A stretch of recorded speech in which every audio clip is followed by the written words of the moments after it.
I thought I found you where you are. I thought there's many things to say. I thought you heard the words I said. Yes, it was you. So I pray for you, so you pray for me, so we can be what we and you. We can take it to the next place that we gonna be, baby. I know true love when I see it. I see it in your eyes, that's true, baby, that's true. I know true love when I see it, and I see it written in your eyes, written in your eyes. Cause it took you time for you to say that you're gonna be close, that you're gonna come home. It took you time before you came, before I knew that you were gonna come home. I know true love when I see it. I can see it in your eyes. That's what you do to me. I can see it in your eyes. Thank you so much.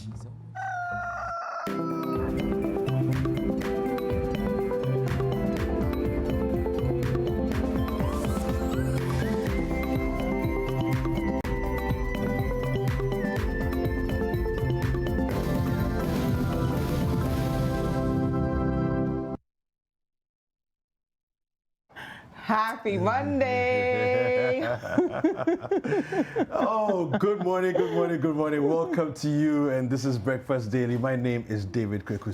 And I am Dziffa, Ametam. We hope you had a great weekend. It's a brand new week to achieve all the things that we postponed last week.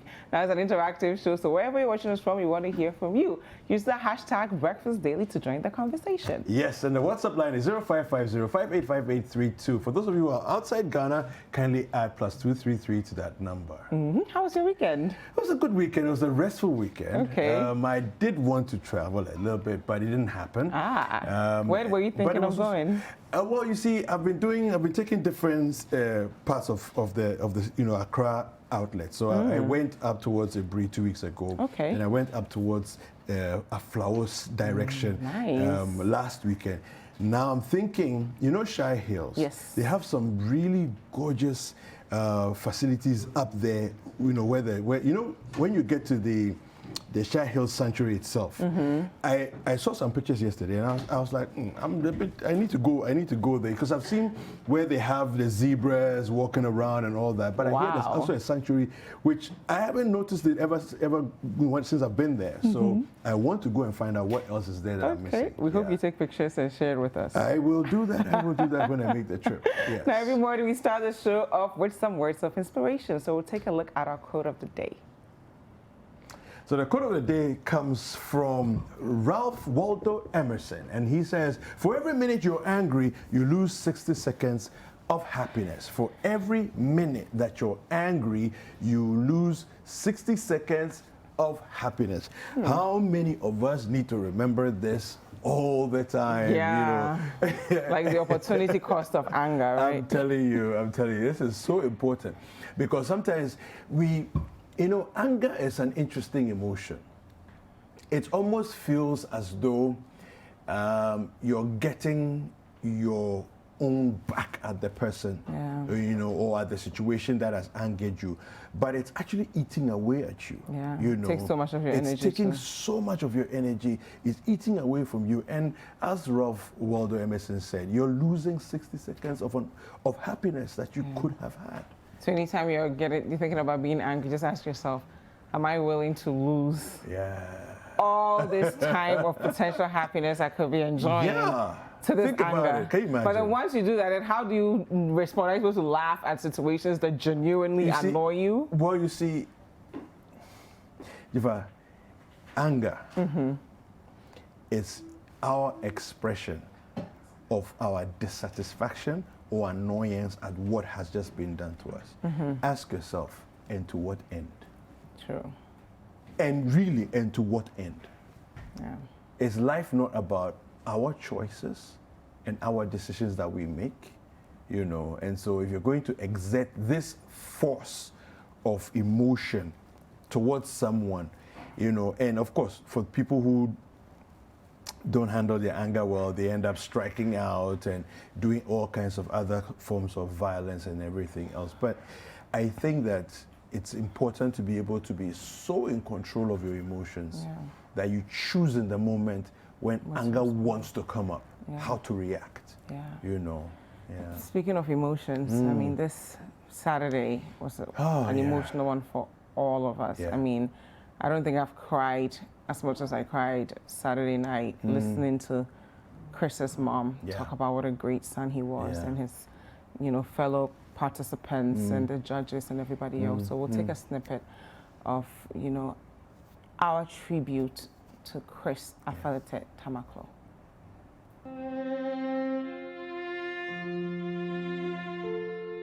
Chris Afelete Kojo Tamaklo was born on the 2nd of April 2007 at Ho to his father Abednego Kwesi Tamaklo of Wuti and Madam Vida Koto of Mache. He was baptized the same year at Sacred Heart Cathedral, Bankoe, and has been a staunch member of the church until his untimely death. Our beloved Chris Afelete Tamaklo started schooling at Lemgo Memorial Preparatory School and proceeded to Kabore School Complex, where he had his kindergarten 2 education up to class 3. He was in the same school with his cousin. The loneliness Chris felt from his cousin's sudden passing compelled his parents to move him to Holy Spirit Cathedral Preparatory School Complex, where he continued his basic education from class 4 to JHS 1. As Chris waited for school to reopen to enter Form 2, he met his untimely death. Chris's love for music led him to assist the organist in playing the organ during church services. In a short time, he became the youngest person who could play the Hallelujah chorus in his church.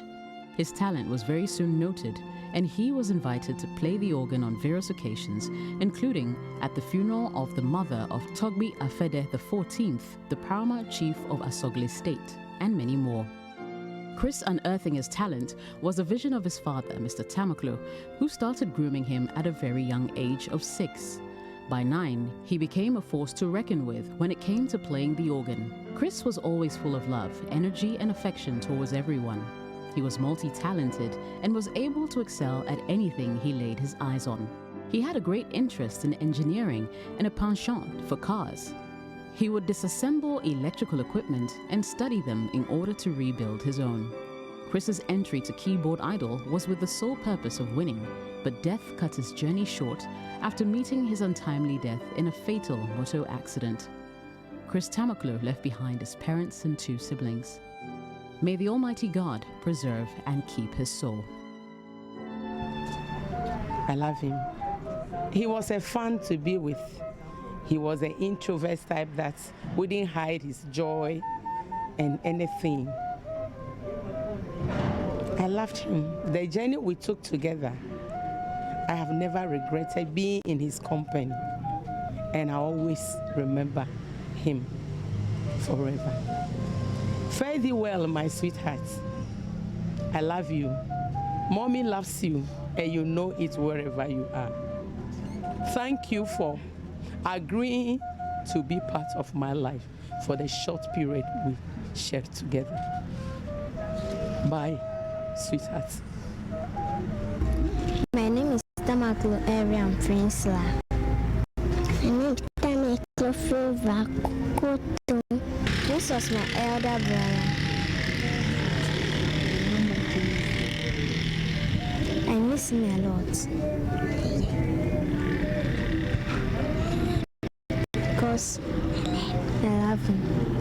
Farewell, Brother Chris.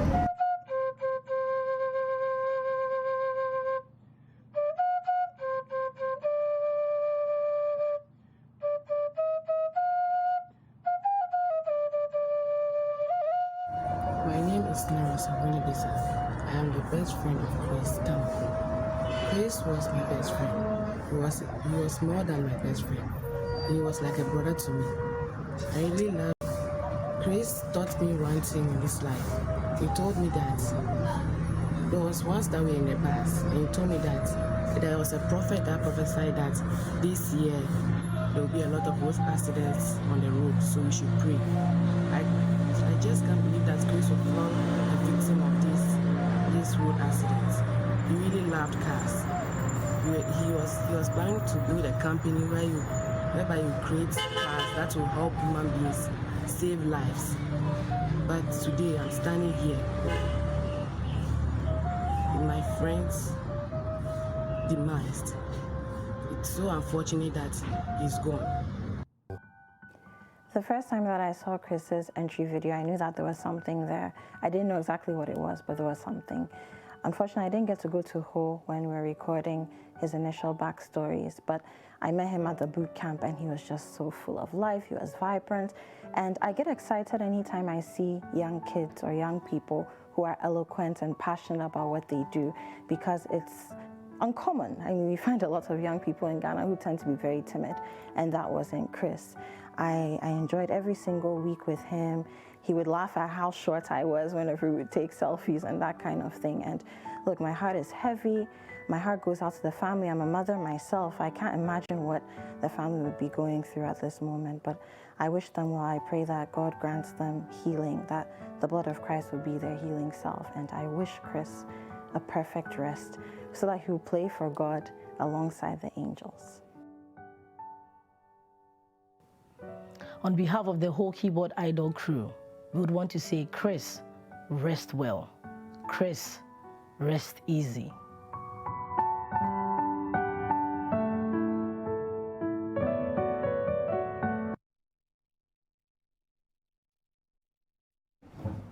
All right, so there you see the tribute that we did from here, from us, on behalf of Chris, and very, very somber thoughts there, you know. He was such an amazing young man. I never met him personally, you know, and but everything, the energy, you know, every time you saw him perform, every time you saw him come out, he was always smiling. He had a lot of energy, and of course, with everything that everybody else is saying about him, what we saw on screen was genuine. Yeah, it was really authentic. Yeah. And he's just, you know, as usual Ghanaian kids, most of us are shy, timid, we want to curl in. Yeah. I remember when I went to meet them at La Villa Boutique some months ago, before they even, at their boot camp. And I was a little nervous because I'm like, what am I going to tell these brilliant teenagers that they don't already know? And I think he noticed that I was a little nervous. So I'll ask them questions. No one will respond, but Chris will respond. So I asked them, well, they should guess my age. Yeah. Then he guessed something. And then I asked them what they want to achieve here. And he rather started asking me questions. So by the time I finished talking to them, I asked, who's the comedian of the group? And they're like, Chris. You know, so I think we have a lot to learn from the 13 years that he spent on this earth with us. And heaven is truly lucky to have him join the angels. And I'm sure he's going to have them laugh every day. Wow. Well, our sincere condolences to the family of Chris Aplete Tamaklo. Now, yesterday, actually, Friday night, I was at home. I heard it was raining, and every time it rains, I'm like, Jesus Christ, I hope nothing will happen, because we know that people are going to get homeless, people are going to lose things to the floods. Saturday morning, I had to come to work around 8 a.m. I get to Adabraka, and there's just water everywhere. People have left their homes. I saw a mother with a child on her back trying to leave, and I'm just like, why do we have to do this every single time? You know, granted, no one expected it to rain at this time of the year, but the number of people whose lives are affected every time it rains, we need to take it seriously as a nation. Yeah. Well, I mean, Dziffa, the thing is that we do have 2 minor rainy seasons in the year and a major one. Okay, this is in the southern belt, the southern part of Ghana. So we have, short stint in March, April, and then we also have the, September, October bit. And of course, the major one is in June, we know that. So my thing is, it doesn't matter our expectation of whenever it will rain, whether it will rain now, it will rain later. We just need to fix the city. Yeah. The city needs fixing. The city is actually broken, okay? Because we've not, look, let's go back 2 years ago. Let's go back 3 years ago. Let's go back even to last year. We look at things that we have, there's video footage that we have from a year ago. It's identical to what's happening today. Yeah. And so no one can say, oh, we've done this and we've done that. What you did was useless. Whatever you did not work. What you did was pathetic. That's actually the end result of what you did. Your so-called efforts that you put in clearly were misplaced, misguided, ineffective efforts. If you're going to do something and it's going to have impact, we will see when the next rain comes. Simple and short. There's no two ways about this. This is unacceptable, and there are so many layers to this problem. Dziffa, the way I see it, okay, so we have wetlands that have been encroached. That's one problem. I say that if there's any government that is serious and worth its salt, get into those wetlands, clear out all the housing, and compensate the people for giving them permits to build there in the first place. Get rid of the houses from the wetlands and let's restore our wetlands back. Because the wetlands are the ones that are going to store the water and release them slowly towards the sea. Instead of letting the water rush into land. So right now, all the wetlands, we're blocking our wetlands, we are hardening our wetlands, and so the water doesn't have anywhere to go and is rushing onto the, higher ground, which is where we stay. That's one. The other one is rubbish. We have rubbish. We are choking our gutters with rubbish. We have this attitude of we won't. It's cheaper for us to dispose of our rubbish when the rains fall. So instead of paying what it is we have to pay to the tricycles, to whichever waste disposal vehicle that will come, right?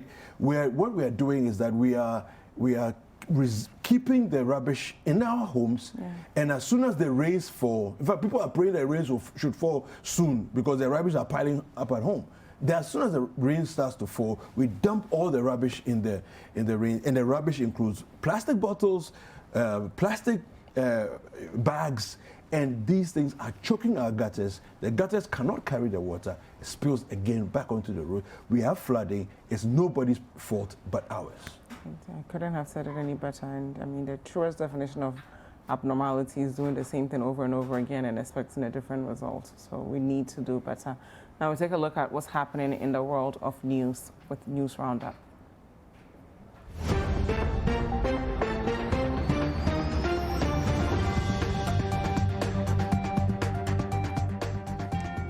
Good morning and welcome to News Roundup on City TV. From the Ashanti region, my name is Fatih Amin Ibrahim. In this edition, the Asantehene Otumfuo Oseitu II has admonished political parties to commit to peace before, during and after the 2020 elections. The monarch has further called on all political parties to ensure a decorous campaign season. The Asantehene made this statement when the Vice President, Dr. Mahamudu Bawumia, called on him as he begins his 4-day tour of the Ashanti region on Sunday. Let's stay a while longer on the Vice President's tour of the Ashanti region. The Adansi Traditional Council says it is unhappy with current development in the Fomena constituency, where the Member of Parliament has decided to contest as an independent candidate. According to the council, the MP, Andrews Amwako Esiama, has refused to rescind his decision after countless intervention by the chiefs in the area. A linguist at the Adansi Traditional Council, Nana Kusi Anewu II, speaking during a visit by the Vice President to the place, called on the leadership of the New Patriotic Party to address the disagreement. The Vice President, on his part, says the party does not recognize any independent parliamentary candidates. Still on politics, the leadership of the National Democratic Congress has called on the people of the Ashanti region to vote massively for the party in the upcoming general elections to win in order to drive development in the country. The Ashanti region is largely considered as the stronghold of the New Patriotic Party. However, the National Democratic Congress, as part of its strategy to win more votes in the region, is urging the people of the region to come together to vote massively against the incumbent New Patriotic Party. According to the party's General Secretary Johnson Esiedun-Ketia, although the region is regarded as the stronghold of the New Patriotic Party, it has been largely neglected by the party. Speaking at a community engagement at Abuabo in the Aswanse constituency, General Secretary of the NDC, Johnson Esiedun-Ketia, said they are hopeful of defeating the MPP in the polls and, as such, wants the Electoral Commission to ensure a free and fair election come December 7th in order to ensure peace in the country. Away from that, following the worsening states of Ghana's housing situation, residents within the Ashanti region have called on the government to devise new ways of solving the region's housing deficit. The residents lament how the affordable housing project, which has recently been completed by the government and SNET at Asokore Mampon, is too expensive for the ordinary Ghanaian. Meanwhile, residents who spoke to City News urged stakeholders to effectively address the challenges noted. Another major challenge the residents are calling on the government and the Rent Control Department to pay attention to is tenant-landlord disputes. Meanwhile, officers at the Rent Control Department in the Ashanti region have attributed their inability to effectively play their roles to lack of logistics. Speaking to City News, the Asokore Mampon Municipality's senior rent control officer says the provision of adequate logistics will help them, particularly in inspecting properties, to help reduce tenant-landlord conflicts. That's all for News Roundup from the Ashanti region. I am Fatih Amin Ibrahim. Many thanks for watching. Welcome to today's News Roundup from the Western region, and my name is Akwesi Eje Enim. And now to the news. The Member of Parliament for Elembele and the NDC's parliamentary candidate for 2020, Emmanuel Amakofi-Boa, says he will lobby for a government hospital at Elembele if he gets the nod to represent the constituency for the fourth time. He cites projects such as the Ghana Gas Processing Plant and ENI's onshore gas receiving facility to Elembele as products of his hard work and vision, something he is committed to continuing so Dr. Nkrumah's home constituency, Elembele, gets a befitting hospital. In the 2020 parliamentary elections, Amaboa will face a fierce contest from the MPP's Kwesi Bonzo, who is the DC for Elembele. The incumbent MP is also, among other things, promising to fix major cocoa roads in the northern part of Elembele when elected. In other news, residents of Bonsa and former workers of the defunct Bonsa Tie factory have called on the government to attract investors under the One District One Factory program to resuscitate the post-colonial tie factory. The Bonsa Tie Company Limited, which was established in 1963 by Dr. Kwame Nkrumah in collaboration with Firestone to manufacture automobile ties, collapsed in the early 90s. Bonsa Tie Factory then, with a daily production capacity of 1,230 ties and 960 inner tubes, also employed thousands of Ghanaians. Residents and former workers told City News unemployment has increased in the area while trading in the town has also slowed down considerably. They are therefore calling on the government to lead the process of reviving the company. Finally, from the Western region, 2 persons have sustained life-threatening injuries as a result of a chieftaincy clash that erupted on Saturday, 10th October at Dompim, a farming community in the Takwa Insoi municipality of the Western region. The Takwa Divisional Police Commander, Chief Superintendent George Andrew Kuma, confirming the incident to City News, said the clash occurred after the barrier of a languished at Dompim. Chief Superintendent Kuma says the fight ensued following disagreement over the rightful chief of Dompim. The police have so far arrested the suspect and the victims receiving treatment at the hospital. This ends today's news roundup from the Western region, and my name is Sakyi Enim. Welcome to the Central Regional News Roundup. I am Calvis Tete. Police in the Central region have confirmed that the driver of the slain Mfantsiman MP, Eko Kwansan Hayford, is not dead as is being speculated. According to the Central Regional Police Public Relations Officer, DSP Irene Opong, the driver is on admission at the Winneba Trauma and Specialist Hospital and is receiving treatment. The Central Regional Police Commander, COP Mrs. Abiba Chumesi Sapong, is reported to have visited the driver at the hospital. The police also reports that the driver of the cargo truck, Patrick Asante, who was shot in the chest, is fortunately alive and is on admission at the Cape Coast Teaching Hospital receiving treatment. In other news, a member of Parliament for Ewutu Senya West, who doubles as the Deputy Minister for Communications, Nei George Anda, is hopeful of the MPP's dominance in the area in the 2020 general elections. The MP, while submitting his nomination form, urged constituents to renew the mandate of the MPP in the Ewutu Senya West in order to continue with the good works. Interestingly, in the Ewutu Senya West constituency, no incumbent MP has been able to go for 2 terms, making the seat one of the swing seats in the region. The rematch between Desmond de Graaf Petu of the National Democratic Congress and incumbent MP Kojo Asemenyi in the Gomwa East constituency is one to watch, as the NDC's candidate is coming up against the MPP for the second time. Gomwa East constituency is the second largest in the region with a voter population of 108,000. The NDC's candidate, who lost in the 2016 election to the incumbent MP, believes his comeback is going to be successful with a massive win. For City News, I am Calvis Atete, Central Region.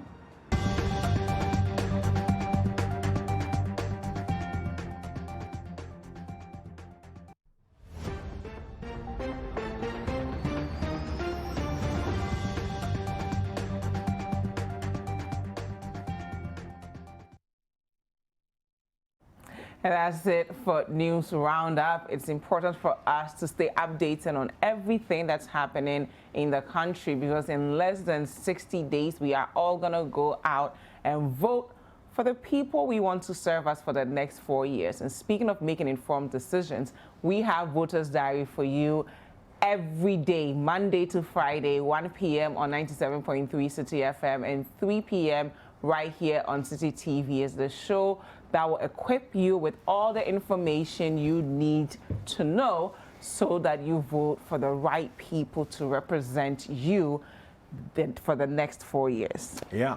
And hello, Mr. President, is that show that we have for you that enables you to bring your issues right from whichever corner of the country that you are to the very forefront of decision making. So whatever it is, whether it be road challenges, whether it is health challenges with the healthcare system, or it is with sanitation, or anything that it may be the challenge within your community, kindly send us a 60-second video, or on the other hand, you can write us an email, a 250-word email. Send it to hello@mrpresidenttv@gmail.com, and we will call those duty bearers to make sure that they answer the questions as to why the deficiency is happening where you are. Yep. But News Review is next. My name is David Kwaku. And I am Dziffa Ametam. Don't go anywhere. We will be right back.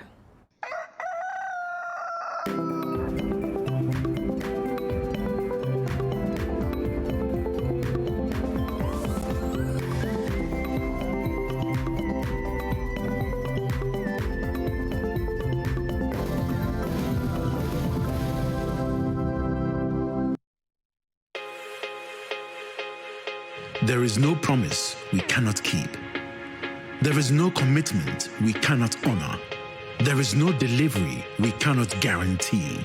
There is only one Bethel Logistics Company Limited, a licensed international freight forwarding and clearing agent, a trusted global brand with an extensive network for the movement of air freight and ocean freight worldwide. We are the trusted name for road freight into Western and Northern Africa.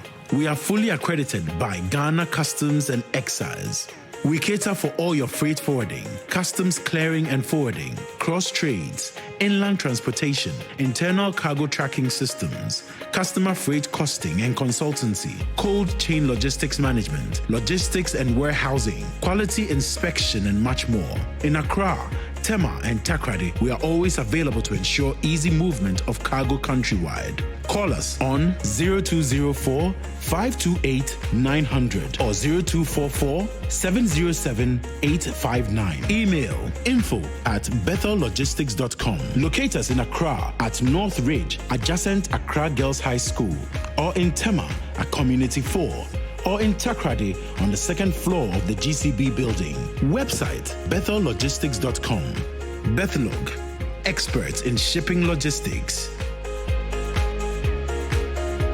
The Confit Juice Factory is a 1D1F initiative funded by Ghana Exim Bank. Each juice brand, a Confit fruit juice, is made from fresh pineapple and its quality is impeccable. All raw materials used in its production are purchased here in Ghana. The entire value chain has helped the community prosper by creating jobs for many Ghanaians, from farming, distribution, and retail. Due to its great taste and brand promotion, a Confit Juice is available in supermarkets and shops all over Ghana. And just like a Confit Juice factory, there are other factories set up across the country under the 1D1F initiative in areas such as shea production, poultry, pharmaceuticals, sweet potatoes, avocado, tomatoes, mangoes, and more local businesses which are creating jobs and expected revenue. At Ghana Exim Bank, we call this the Made in Ghana 4P. Produce, promote, purchase, and prosper. If as a people we believe in the Ghana beyond aid, then let's prosper as a nation by producing, promoting, and purchasing our own products. Let's support Made in Ghana and let's take Made in Ghana to the world. One district, one factory. Ghana at work. Ghana Exim Bank. Facilitating Ghana's international trade.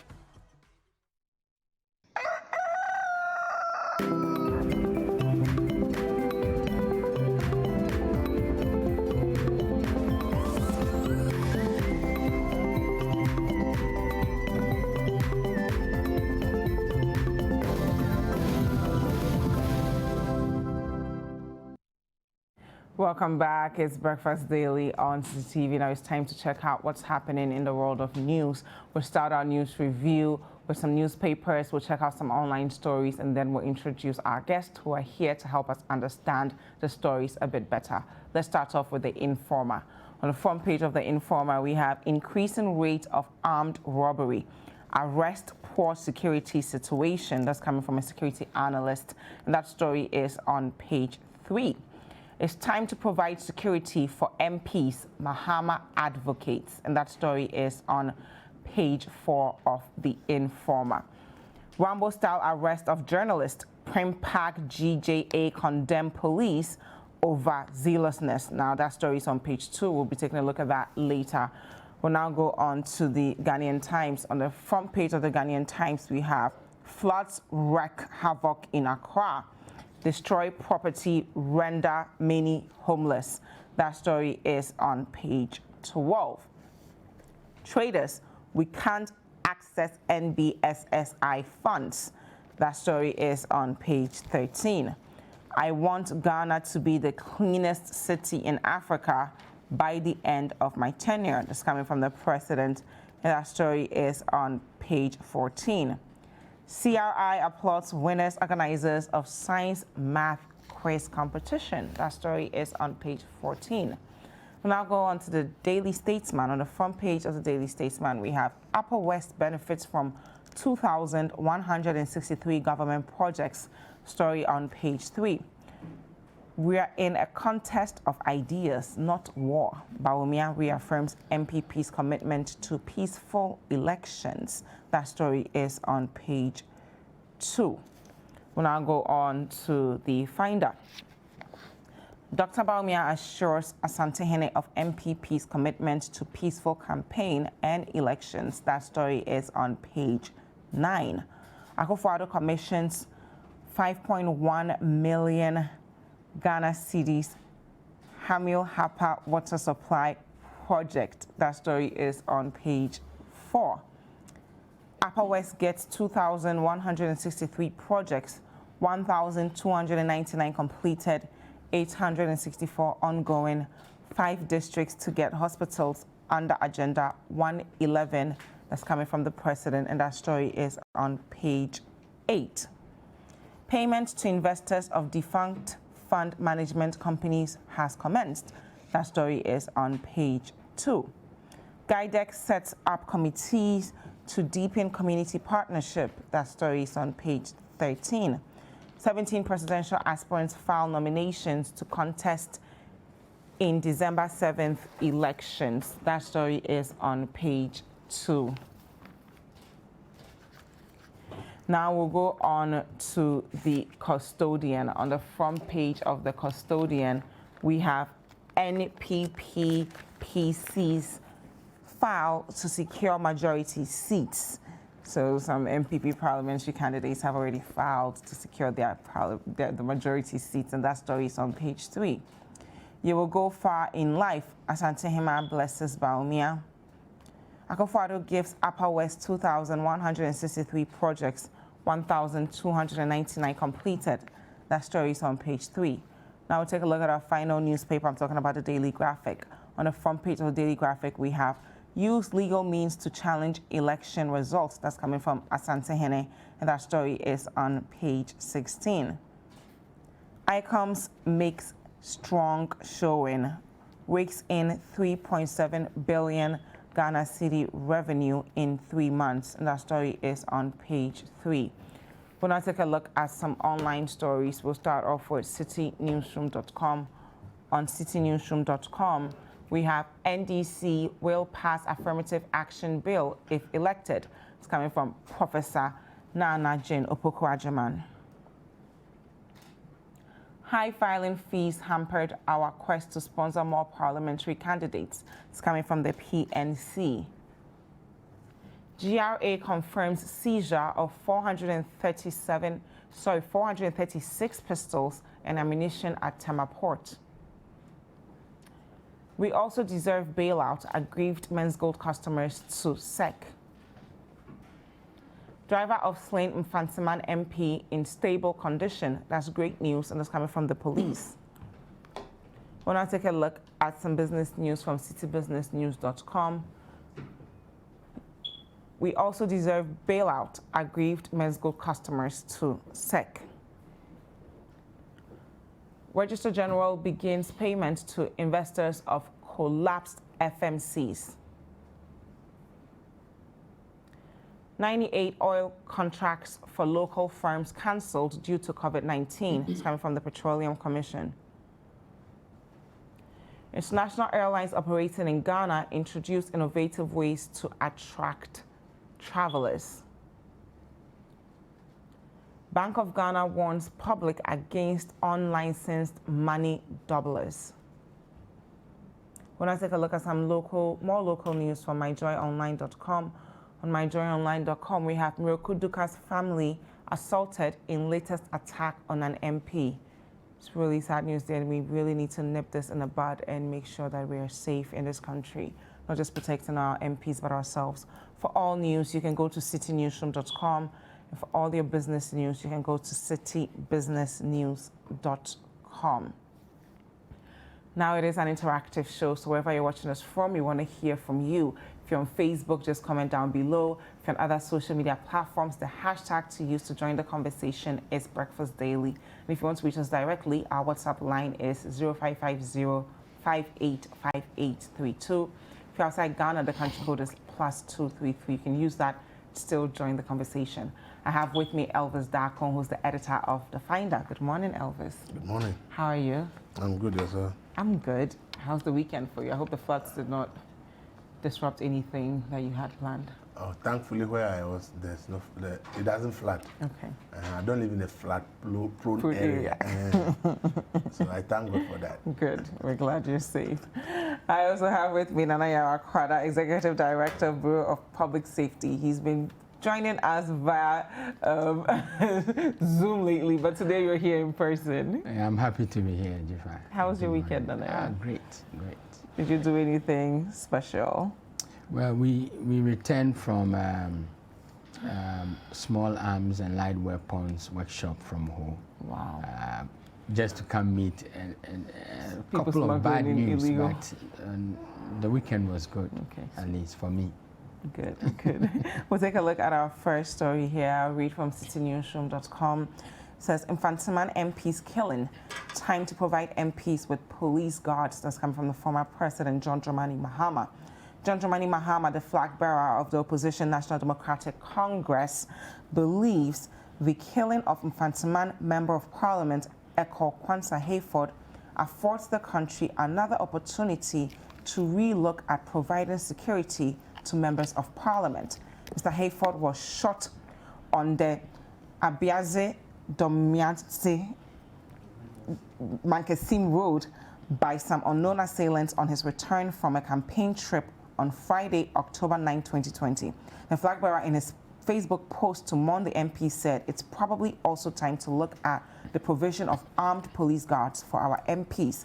Meanwhile, he also urged the security agencies to speedily investigate and bring the perpetrators to book. I have received the shocking news of the death of Honorable Akua Hayford, MP from Infantiman, in a reported armed robbery attack. My condolences to his family. This is the most despicable act, and we all look forward to the security agencies investigating and arresting those involved and bringing them speedily to justice. There is a growing climate of insecurity in Ghana. Dastardly armed robberies and violent crimes have become a common occurrence. I urge the government and the security agencies to do more to protect the Ghanaian people. We know that the Speaker of Parliament has also called for Parliament to also be protected, where there's been conversations going on about protecting our parliamentarians. The Speaker of Parliament has summoned the Interior Minister over the Infantiman MP's killer. I'll start with you, Nana Akwada, on the story. Well, Dziffa, I think very sad development there. Let me commiserate with the families of the late Honorable Member of Parliament. Sadly, this news did not come to us as a surprise. Between the day the MP was killed and the 1st of September, there's been 9 of such incidents in the country. In fact, some of which had recurred on the same stretch. I think over the weekend I've also picked a lot of commentary from other security experts, social commentators, and politicians, to the extent that we have put it on record time and again that crime, violent crime, was on the increase.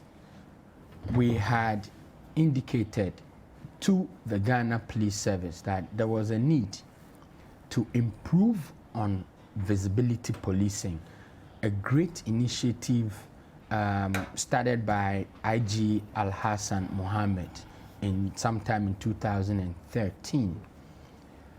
Is now fizzling out. So there was a need to improve it. And I'll share with you some of the statistics that led us into, making these calls. Between 2019, the first half of 2019, the first half of 2020, we observed that there was a marginal decrease in violent crime. That's about 3%.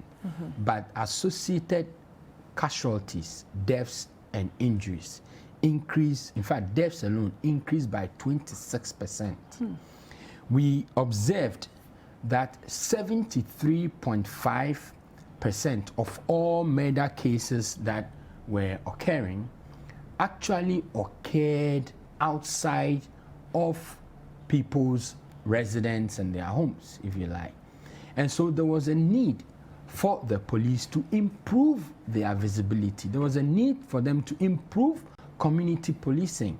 Why? We have the Highway Patrol Unit of the Ghana Police Service.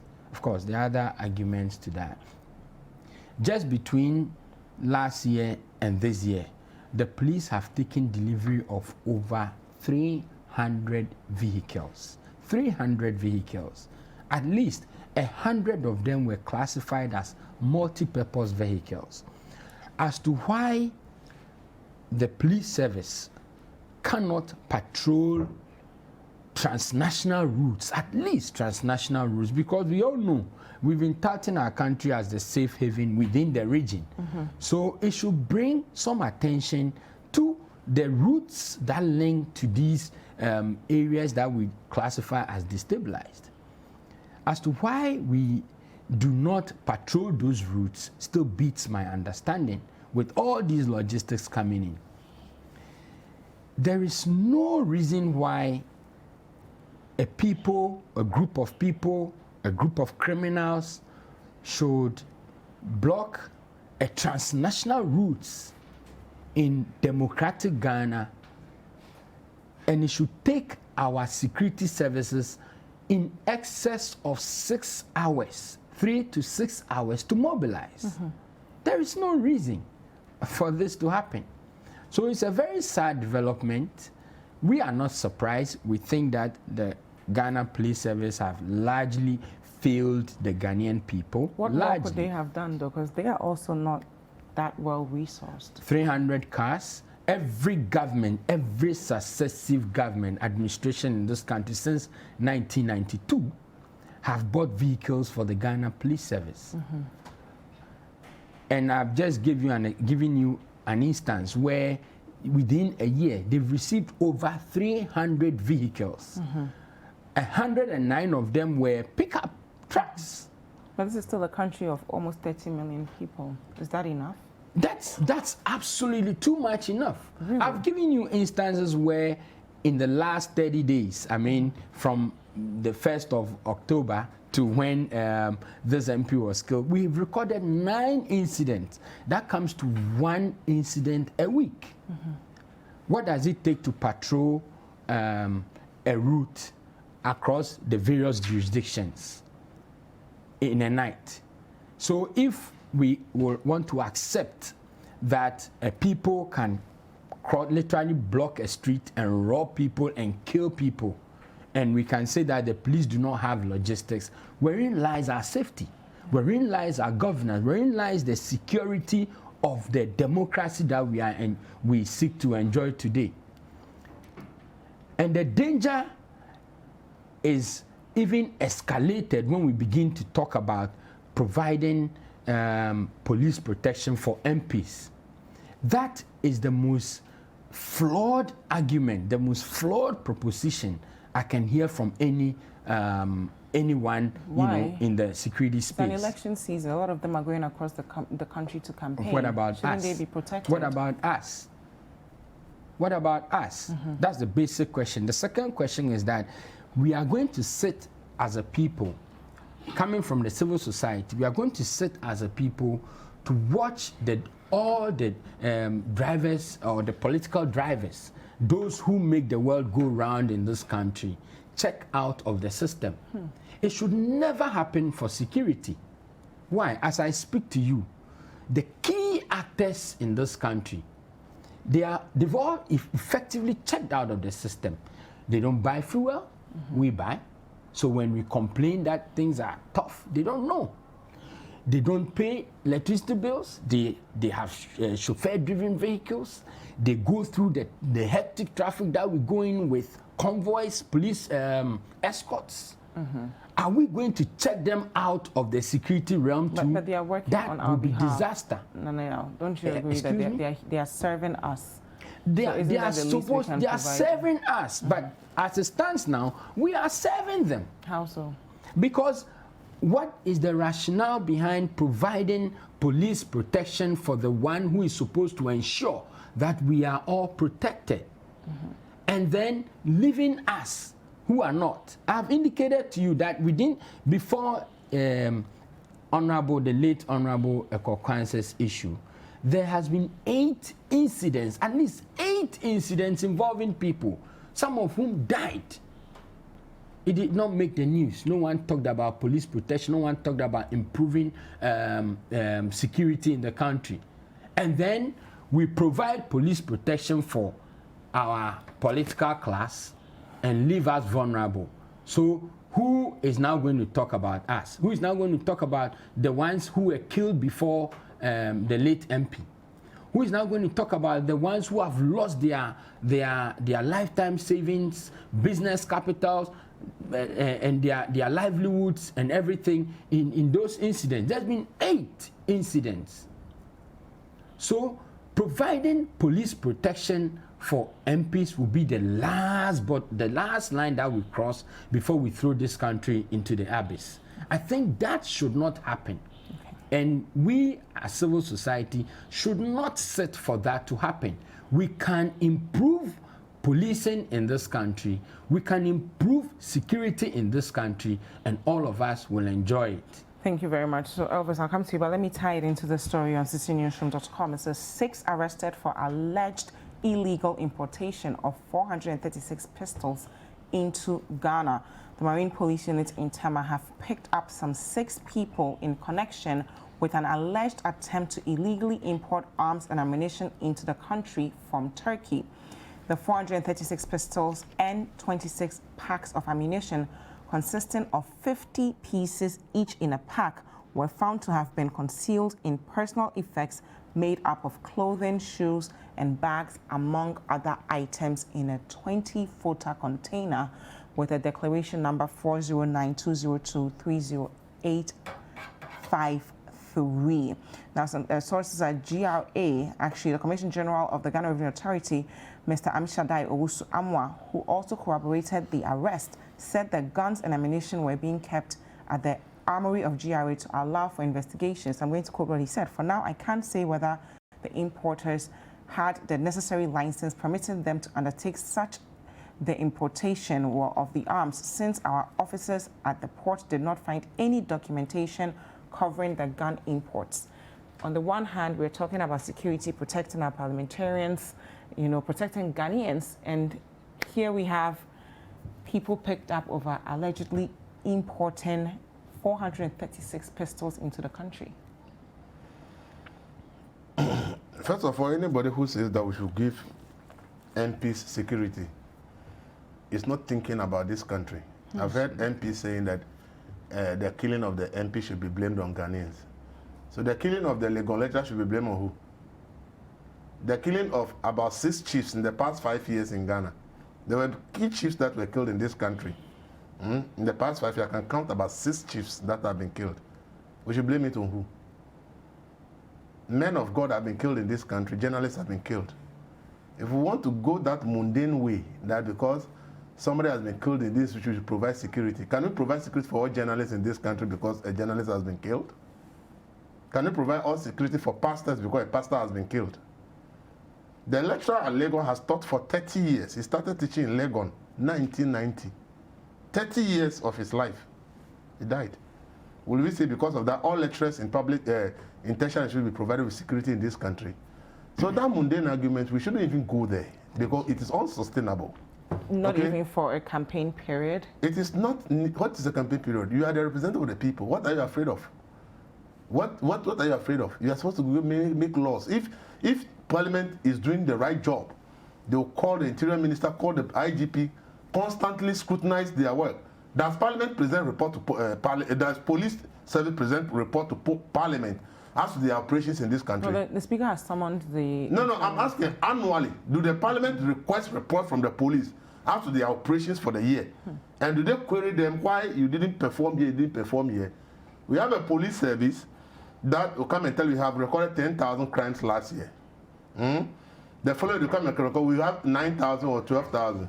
They will not give you data of the previous year, which of the outstanding issues they will be able to resolve. They don't have that data. And Parliament sits down, never invites IGP and say, look, every year you must present report to this. We are the representative of the people.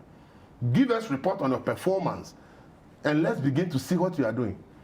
Parliament is sitting there, we have been calling for an independent police complaints commission to be able to monitor and deal with recalcitrant officers in the service, to make sure that the service delivers to the expectation of the people. Parliament is sitting there doing nothing about it. And because a member of Parliament is killed, somebody is making a call, and people have started shouting, and MPs have started, let's give police protection. the group of people who don't deserve any police protection is the people of parliament. Really? Yes, because if they want this country to be safe, it is in their hands to do it. If the demand of the Ghana Police Service and National Security, the appropriate reports, scrutinize the reports, and tax them to do the right thing, our security would have been better off than what it is today. So they should sit up and do their job and stop going the lazy approach, because the lazy approach is not going to save anybody. So you don't agree with the former president at all? Not at all. Okay. And then JB was killed under former President Mahama. How come at that time he didn't give them security? You see, we shouldn't go this way, because I said every group of people can call for police protection, because do you know how many bankers that have been killed in this country in the past 5 years? So we give all bankers security in this country? Can this country do that? So you see, let's understand that if there's a problem in the system, it is because structures are not working. Okay. And Parliament, which is the institution, should be up and doing. The police have openly said, senior police officers have said that the institution they have now, they are just in the hands of the politicians to toy with them, to do what they like because of the structure. And they have called for reforms. Parliament has pretended that they've not heard that the police service is saying that the structure you have given us is wrong and we can't effectively perform. We need change. What has Parliament done about it? These are senior police officers who have been in the service for many years and have diagnosed the problem of the service. What has Parliament done about it? They are sitting there, they won't do anything. Then because a member of Parliament is killed, there is this call for let's have a police for every member of Parliament. I will not endorse that, and I will not entertain anybody to endorse it. So the rest of us, we are not Ghanaians, we don't deserve protection. Is that what they are trying to say? That is completely nonsense. And nobody should tolerate that kind of talk in this country.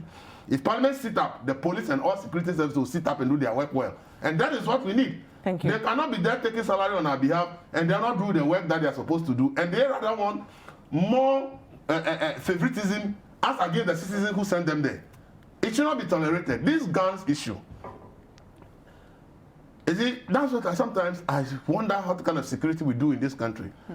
For many years, I have spoken to importers, I have spoken to clearing agents, and they told me that one of the ways people are bringing guns into this country is to hide it in what they call personal effects.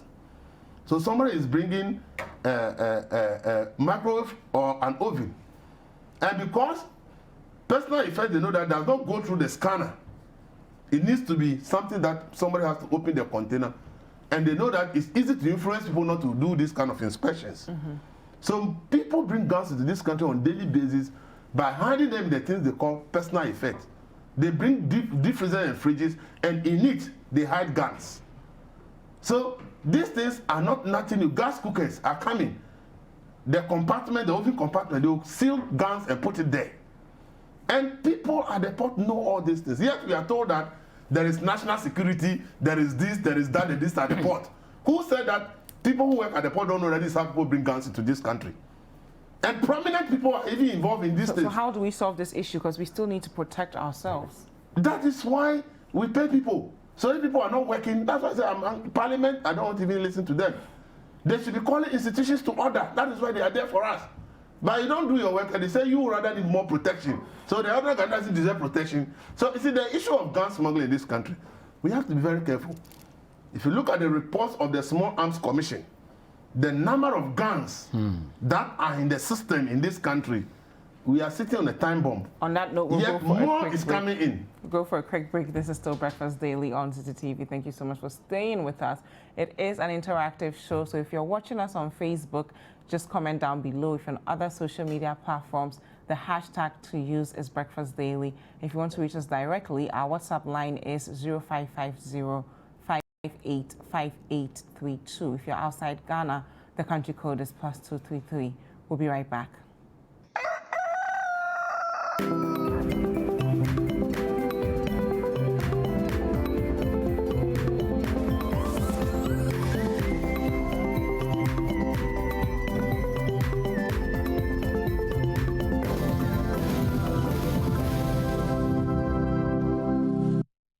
Close-up deep action with antibacterial mouthwash formula and deep cleaning gel. Close-up deep action. Enjoy long-lasting fresh breath. Hello Ghanaians, my name is Mrs. Kosi Yankee Aye. I am the Executive Director for the National Board for Small Scale Industries, NBSSI. Through the CABAS initiative, we have disbursed funds to over 100,000 beneficiaries across the nation. Several local businesses have seen the impact of our work, and we will continue to give more of them hope amidst this global pandemic era that has negatively impacted all of us. MBSSI, a new era for SMEs.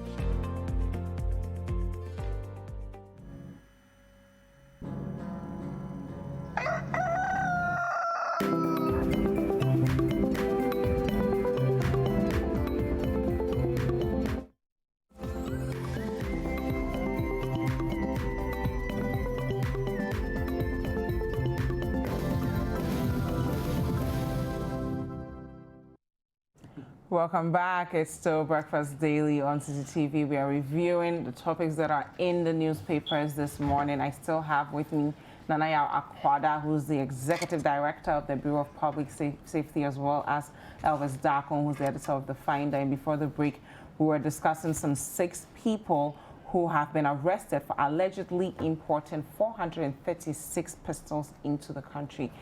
Nanaya, what does this say about our ability to really tighten up security in the country? Well, in our report for this year, January to June, the Public Safety and Crime Report, we observed that majority of the violent crimes being committed are being committed with guns. In essence, we found 43% of all violent crimes being committed with guns. Okay. We also observed that between 2019 and 2020, the use of guns in the commission of crimes shot up by 21%. Wow. The Small Arms Commission's own data available indicates that between 2004 and 2014, small arms entering into this country increased by 850%. Okay, wow, in that's 10 years. In 10 years, that's from 240,000 to 2.3 million. And I'm assuming most of these are not even legally acquired. 43% of it is illicit. Wow. Let me just get 47% of this figure is illicit. So that's the danger that we are facing now. The guns are here. We must do something radical about it. And for anyone to think that providing protection for a class of people will solve that problem is unconscionable. And so we would want to commend the security agencies at the Tema Port for making this arrest. I think it's refreshing. Coming in just at the end of a workshop, small arms workshop, it was so scary, I couldn't even step out of the hotel. And then this news coming in, it was refreshing. I believe that we could do more. We could police our land borders more, police our airports more, which is relatively even more secured, police the seaports more, so that we can be arresting some of these things. And also the Small Arms Commission, I think whilst they are doing a great job, we want the state to give them opportunity to provide amnesty again, since we are going into election year, for those who have these guns, to bring them in. Those who want to register them, they should find ways and means of not relaxing the law, but facilitating it for them more easily, so that these guns can be traced. But what is driving this demand for guns? It's not as if we are war. Primarily is insecurity. Primarily is insecurity. That's what's driving. Look, we live in a country where we do not know the rate of crime. I doubt if you call the IG now and you're asking what is the rate of crime in Ghana, the crime rate in Ghana, he cannot tell you. If you call the IG today over the weekend, the chairman of the Parliamentary Select Committee on Defense and Interior was in your studios. I listened to you. He said the chairman is a wonderful guy. Except on this occasion, I disagreed with most of his submissions. Why? Because of the same reasons I'm outlining here today. Okay? I think I missed my point. But go ahead. Yes. But he did agree with you that we shouldn't just focus on protecting the MPs, but we should focus on protecting the average citizen. But if on the one hand, people are losing trust in our security agencies and they are getting their hands on guns, what will the future of our security look like? Bleak. Bleak. There's no mention of words on that. Bleak. We do not have a crime rate. We've not been able to determine what the crime rate is in this country. We do not know the crime clearance rate for even the Ghana Police Service. Today, if you are killed, chances that the perpetrators of that act will be found is about 20%. At least according to the police's own report. It's about 20%. So 80% of the time, criminals will go scot-free in Ghana. 27 years of democracy. That is not acceptable. Yeah. And so if I sit there and I have these statistics in mind, and I have a few CDs I can purchase a sidearm, why not? Why not? So we have to. The police response rate is another matter. Yeah. People have complained several times. You call the police, they don't show up. Maybe 2 out of 10 times they will show up in time. But the 8 times they don't show up in time. They only turn up after the people have done their act and they have gone. And sometimes these are actions that take place for hours. So doesn't this come back to the conversation of resourcing our police well, perhaps training them well to handle some of these issues? Well, I tell you what, most administrations have reduced resourcing the police to buying of cars and vehicles for them. We have talked about this. In fact, I have heard police officers even complain that these cars is not what they need now. They need training. They need other communication gadgets. Some security experts are even saying that they should have personnel in every community updating them on what's going on. Absolutely, that's what's called community policing. And these are not available. One that was established nicely by Al-Hassan Mohammed, which was commended by a lot of the citizens because we did a survey on that, has collapsed. After Kudalo came, he collapsed it a little, then came Apietu, he collapsed it further, and this one too has finished it. Community policing has been reduced to just a few police officers at some points, during the day, WhatsApping. So what kind of intelligence would our police know after the state of... You are talking about intelligence. We believe strongly that the intelligence-led policing is even missing out of the scheme of things. And I speak like this because I'm with civil society. I was on a show with Dr. Vladimir Intwidanso, who said that the police are working, they are doing so many things. I said, look, bro, where you sit, you see the work they are doing, but I am civil society. These are the figures. I cannot conclude, in the face of all these figures, conclude that the police are working. Okay. And so while it may appear that they are working, I cannot conclude that they are working. Look at what happened in the Volta region and Uti region a couple of days back, where a group of people just block a transnational route for 6 to 9 hours before police response coming. How can I say police are working? Okay. So perhaps in their boardrooms, in their presentation rooms, and in their conference rooms, they are showing very flamboyant operations that they are doing, but it's not translating onto the ground. Thank you very much, Daniel Akada. We'll move on to our next topic here, and it has to do with the floods. I'm reading from page 12 of the Ghanaian Times, and this year, after hours of torrential rainfall, floods wreak havoc in Accra, destroy property, render mainly homeless.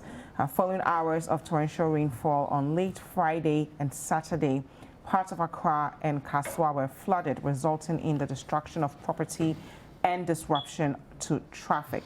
We know that some residents in communities like Adabraka, Kaneshi, Malam, Circle, Weja, Jolu were all affected. And Elvis, I mean, this happens every time. Anytime it rains, we can almost predict what's going to happen. How do we address this problem? But we are not ready to address it. We won't address it. Why? Because we don't want to. But we see lives being lost because it rained, not because even because there was a we hurricane. want. That is what we have interpreted democracy to become. Because when a government decided this problem needs to be fixed, the citizens will turn on the government. Somebody has built on waterways is supposed to be broken down. You will see the citizens. Do you know how the person struggled to get the money? How can somebody build all this house, finish, and you say you are going to break it down? So should we perhaps provide some sort of package for those people, because they couldn't have built it without, you know, the consent of the necessary agencies? That's what I'm saying. So if the citizens will always attack the government, you see, do you know what will happen? What? The government appointee is living in cantonment, is living in East Legon, is living in Sakumono, is living in an environment that it will not flood. The problem that they want to solve in your area, for which region you are insulting them and threatening that you vote against them, that problem doesn't exist where they live. So if you threaten them that I'll vote against you, I'll leave you to be there. When you die, I'll come and say, oh, sorry, the government will do something about it. Because when I take action to do it, you come and insult me, then I stop. I live in places that. But is there a way, if we take the action, we can also provide some sort of place for the person to move to? You see, because that's their we home. live in a city, and I've not done any study, but I can tell you that, especially in new settlement, there will be half of buildings that don't have any permit. Okay, because half of buildings that don't have any permit, because we have planning officers who are sitting in offices who do no work, but they will get paid salary at the end of the month. So people will build anyhow. Look, we say Central Accra is not properly planned and all that. Go to the new settlements around Accra, Kwabenya, all the settlements. Go and see how people are built, and tell me that they are better off. This Accra Central, we say, is even is not good. It's even better off than the so-called new establishment that we see around the city of Accra. But we have planning officers and assemblies that we pay, but they will not work. So the citizens also think that if the people will not work, I am at liberty to flout the rules and do the things the way I like. So until we, the citizens, decide that, look, this is wrong, irrespective if it's my father or my mother or my uncle who has done this, I must support the government to deal with the person. That is the only way we are going to get results. But I've observed in this country, anytime government wants to do something to help the people in terms of things like this, you hear the voices, and we, the media, will amplify it big time against government. Why do you want to destroy buildings here? The person struggled to build it. The person has even gone on a pension. We give all kinds of excuses. But Elvis, so we leave it there. Flooding comes, you die. Oh, sorry. We console with the family. We go. Because that is what the people want. Democracy cannot, see, government cannot do anything much for you if the people do not support the government. Shouldn't there be a more empathetic way for government to do this? I mean, the early days of the pandemic, somewhere in April, AMA went to destroy squatters at Old Fadama, and people were like, where are they going to go? Because the city of Accra. Is there a way to have you heard of the mayor on Nunu Amatefiu? From his time to today, every mayor that has come has made an attempt to make Accra a better place. But the citizens will stand against them and they stop. Doesn't that say something about the strategy they've been using? Which strategy? You are built at the wrong place. But should it be Rambo style? Which is Rambo style? The place is marked for demolition. Then the person runs to media house, and the media will amplify it, and people will call in and will insult the authorities for attempting to do the right thing. I don't support the failure of the state. As I said, there are planning officers sitting in all assemblies that make sure these things are not done. But they're not doing their work. But because we are not qualified for accountability, so this is going on. But on the other hand, so I don't support the situation where the government finally decided, oh, maybe we've slept on what we should have done for many years. But it is important that we do it now. And then the citizens now turn on the government. Why do you want to do it now? But you should compensate the person since you've just woken up to your responsibility. What compensation? If you build with that permit, who should compensate you with that permit? That's fine. Okay. Thank you, Elvis. Do you have permit to show that you were given the appropriate documentation to build? Is it so? Please, let's understand that once we have to condemn the government for sleeping on its duties and not making sure that these things do not happen, they have been done. Do we have to continue to condemn the government, or we need to support the government in a way to make sure that we bring some relief to people. So we should hold ourselves accountable as well. This thing will happen, they will cry. Let the rain stop. They will forget that it's going to rain another season. They'll be in the same place. They will not even move. People will even come and rent places. Okay, once somebody moves that, I had flooding, another person will come and rent the place and stay there. But he has read, he's seen on TV, he knows that that place is the flood-prone area, but he'll come and rent the building. Okay. So you see, if we want democracy to work for us, we should be balanced in our operations. Yes, let's condemn the government that you allow these things all to happen. But let's not say that because they allow it to happen, there should not be remedial measures. Okay. There has to be remedial measures to save lives. But so long as we are stopping the government from undertaking the remedial measures, as I said, he lives in Sakumono or East Legon. Please wrap up for us. Or Cantonment. So the problem is trying to solve for you. He is not suffering from that flooding. So if you are insulting him and said, I'll vote against you, politicians need your vote to remain in power or come to power. So if you threaten to vote against me, I'll leave you in your condition that you vote for me and I'll remain in power. You continue to suffer. Thank you very much, Elvis. Nana, well, on the public safety side I wish I could investing in preventive measures. I wish I could have said I have nothing useful to add, except that Elvis's line is too real and too harsh. Yeah. The truth, sometimes that's how it sounds, but it looks as if that is what we have reduced our country to. I mean, let the government make a move to restore sanity, and then you see all sorts of arguments up in arms. But I believe that the whole thing starts with the government himself. Okay.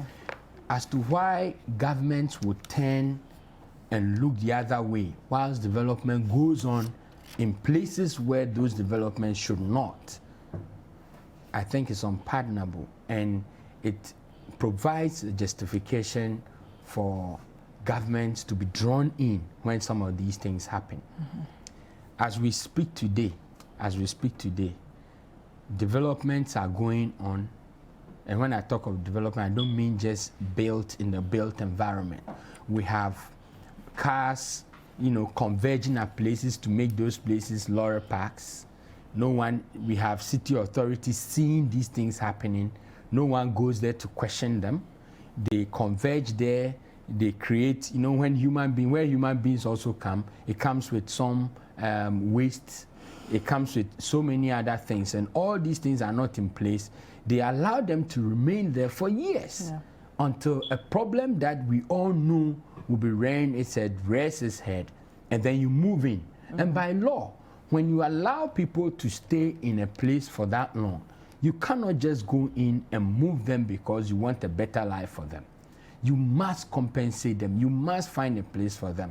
I believe these are the things that from time to time or successive governments have failed at doing. And because of that, we would always every year come back to this discussion until that time that we'll have that leader who will say, with all due respect, to hell with you, I'm going to do what is right for you, and come hell or high water, I will do it. Until then, we shall have these games going on. You are moving them, we vote against you, and if you dare, they will vote against you. But is there a middle ground we can reach? Where the middle ground is?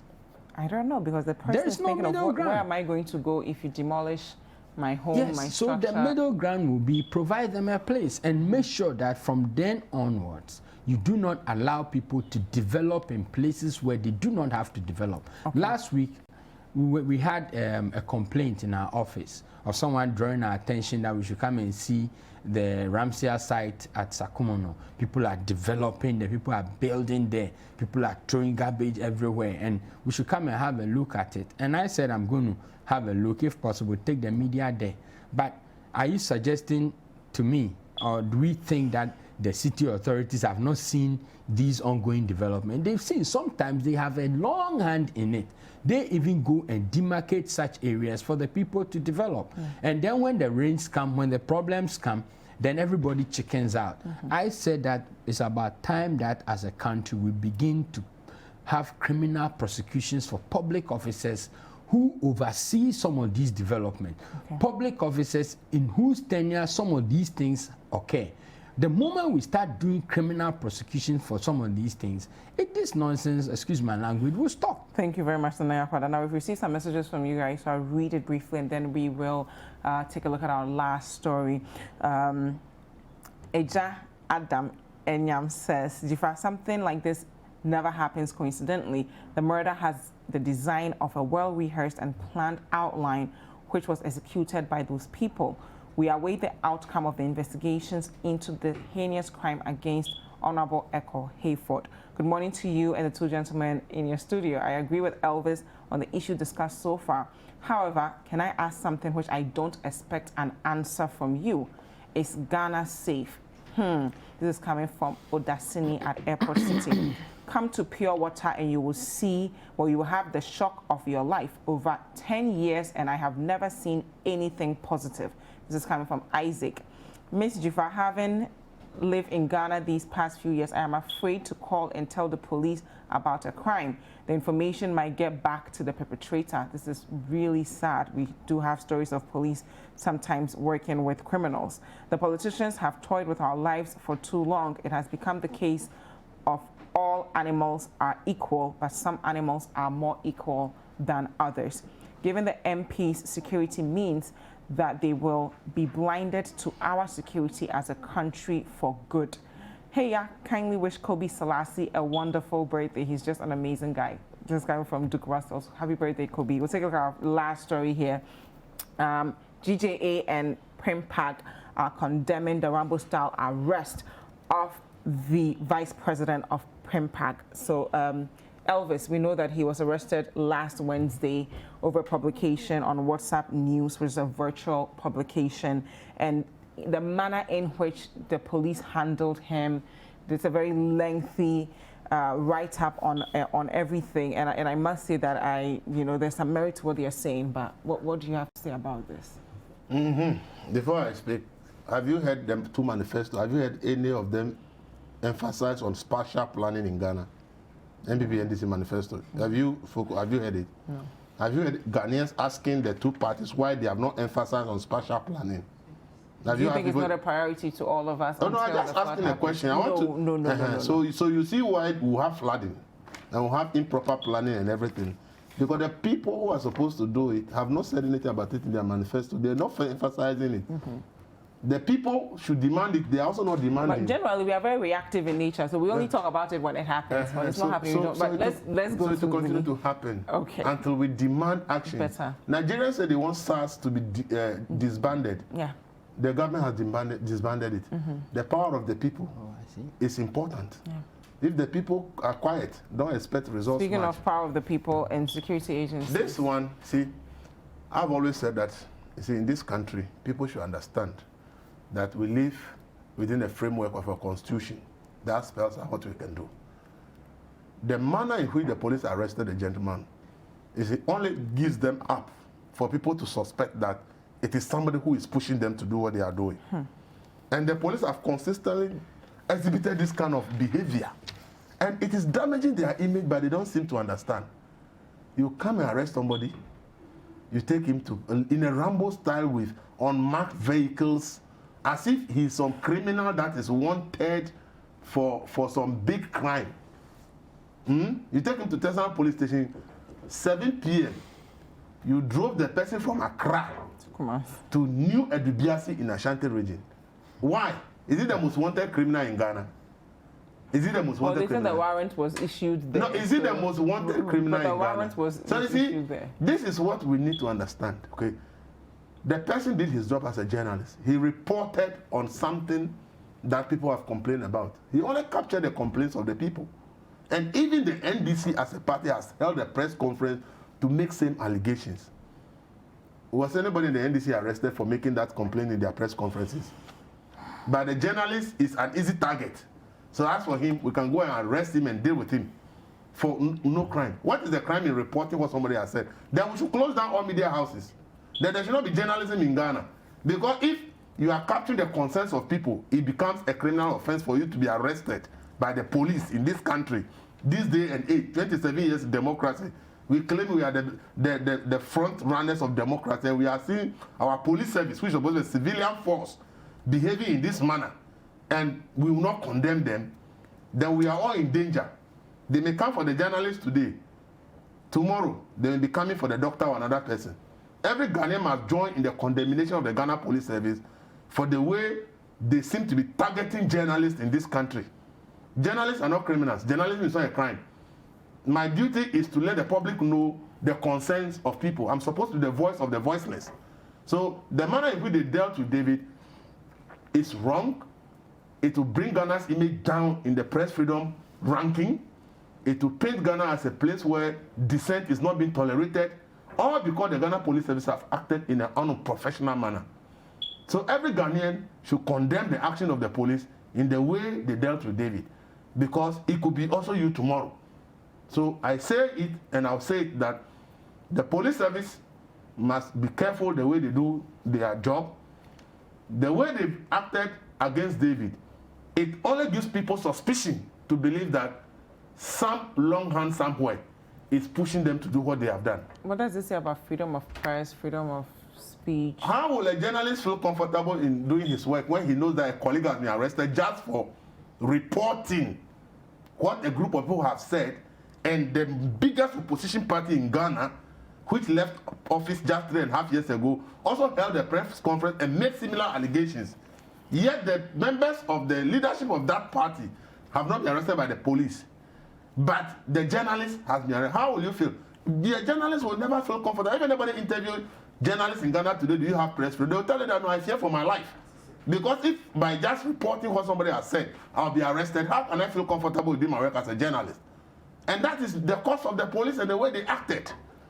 So for me, I don't think any journalist will feel comfortable in Ghana to say that everything is well if these kind of things continue to happen. That is why we must all condemn it.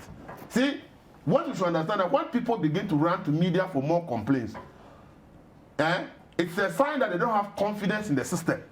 The state structure that are supposed to help them, they don't have confidence in them. That's why they keep running to the media. So the manner in which they did it was wrong, but they are also saying that they sent him a letter to assist with investigations and he failed to honor the letter. Which is not true, because the gentleman has evidence of dealing with the said crime officer consistently, and said, you said you have a warrant for me. I am in Accra, you are in, how do I get it? You said you have somebody who comes to Accra regularly, so you get it. He said, oh, don't worry. From the person comes to, I'll send you my email address so that you send it to me, so that I also respond through my lawyers. You never sent it. So they shouldn't think that we are fools. The gentleman has evidence, text message and everything, that an email that he sent to you, the crime officer, that if you say this is my problem, send me the warrant, I'm ready to deal with the case. And it is also the gentleman who actually even contacted you, the police, because another journalist in that area who reviewed the story was being arrested by the police. And the guy contacted this guy that, oh, I reviewed this story that you did, and now I am facing court. And he said, oh, if that's the case, let me deal with the police, so give me direct contact with the police. So moving forward, what should we do? Because ideally, people have lost faith in even our security agencies. They report to journalists, and the police will follow up after that. We're supposed to be working together. That is the problem with the police. The police, I have said it, I've spoken to some police officers, I've spoken to security agents in this country, have made journalists their target. That's why every small thing they are dealing with that. And the reason is that they believe that we are the cause of most of their problems. Why? You go and report their misconduct, it's either sacked from the service or reduced in rank or given some form of punishment. So those who still are in the service feel aggrieved that if you had not reported that misconduct, they wouldn't have been punished. So you are the cause of his or her woes. Okay. And therefore journalists have become their target, that the least opportunity they get, they will teach you a lesson. Thank you. And that's why they are behaving this way. Thank you. No, briefly. Okay, I'll be brief. So much to say for democratic policing. So much. Look, the police remain the most visible manifestation of our democracy. It is absolutely important that they act within the law. It is absolutely important that as frontliners of our democratic experiment, they are humane, they build trust within them and the people. Actions such as these, I do not believe, grooms this kind of attitude of building trust. So it's very, very important. They must be reminded of the rights, freedoms, and privileges of the people that they are providing the service for. Thank you very much, Nana Yakala, as Executive Director of the Bureau of Public Safety. And of course, Elvis Dakon is the editor of The Finder. If you've not picked up The Finder yet, pick it up because they have some really awesome stories for you. Up next, Akosia Konedu Yadom will be helping us make meal plans that are just good for us Ghanaians. Don't go anywhere. We'll be right back.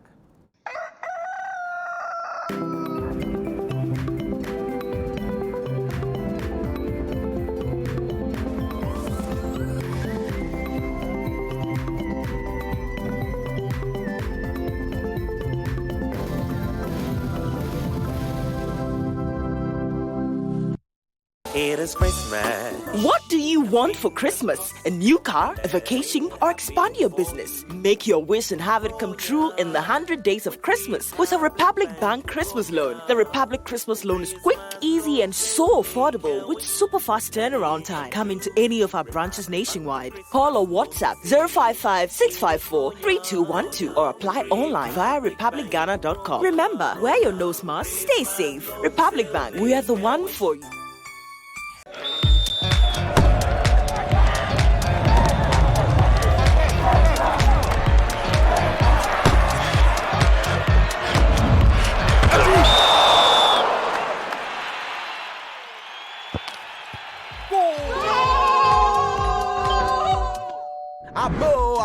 Play the golden goal on Bet Planet today with just 20 Ghana cedis. You could win a Mercedes and 100,000 Ghana cedi worth of prizes. This advert has been vetted and approved by the Gaming Commission of Ghana. Bet responsibly, not for persons below the age of 18. That's kind of cynical. I mean, because I'm not sure that all that we have done have necessarily been to the benefit of middle class or wealthy people. So we will get to that. Tune in to The Point of View this and every Monday and Wednesday at 9 p.m. as I, Bernard Avile, get the right guests, ask them relevant questions on issues that matter to you. When MBB came, because they were not putting money in the sinking fund.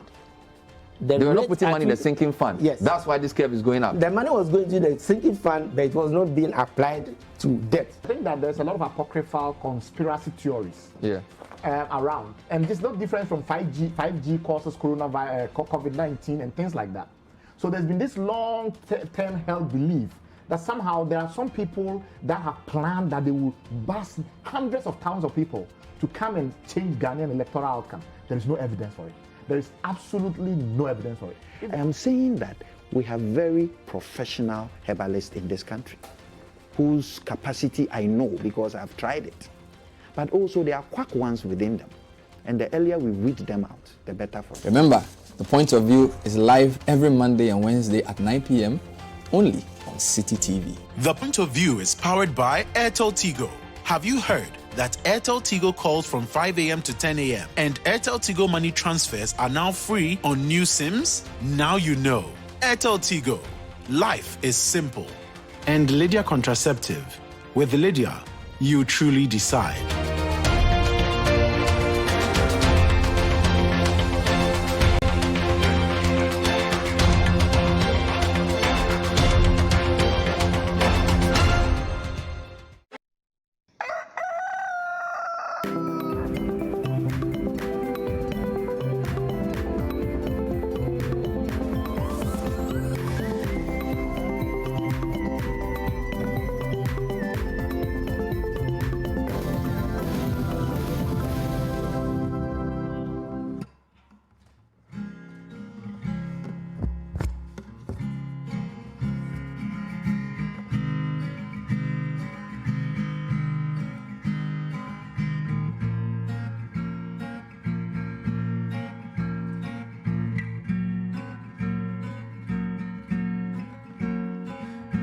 Love me now, don't love me later.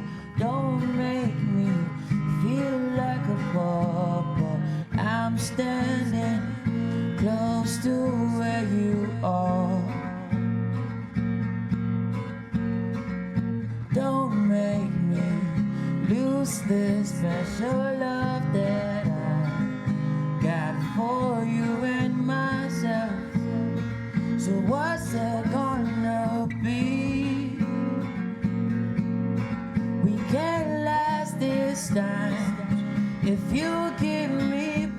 peace of mind. We can make this work for life. That's the best thing you can ever do for me. You can never do for me.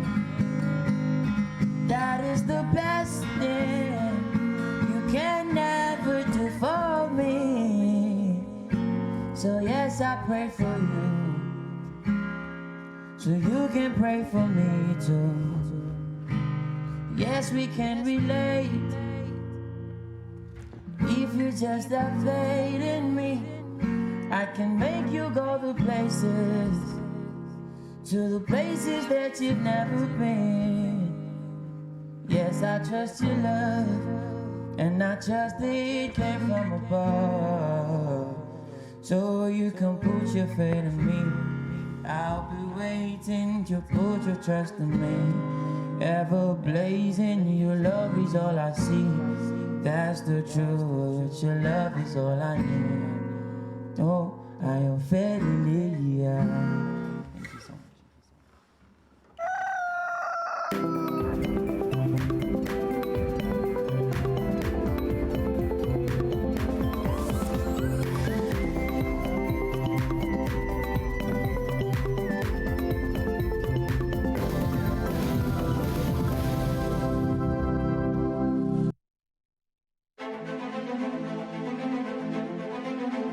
On the 7th of December, you will be going to the polls to elect a member of parliament. How well do you know your constituency? We take a visit to the Awutu Senya East constituency of the Central Region. We are coming to you from the Inshayaso constituency in the Ashanti region. I'm still in the Aswanse constituency. Political parties will be campaigning for your vote. We have done almost about 80 to 90 different projects across the constituency. There is no single school under any electoral area that has not seen the development of Honorable Muntaka. But as a constituent, what will inform your choice of a candidate to represent you in Parliament? My party is my community.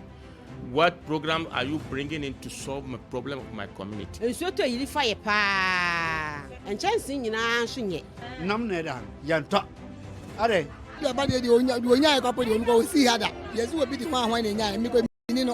Be involved in what concerns you. My name is Fremedu Nyame. Join me on the constituency for all you need to know concerning your socio-economic development. The constituency airs on City TV Mondays to Thursdays.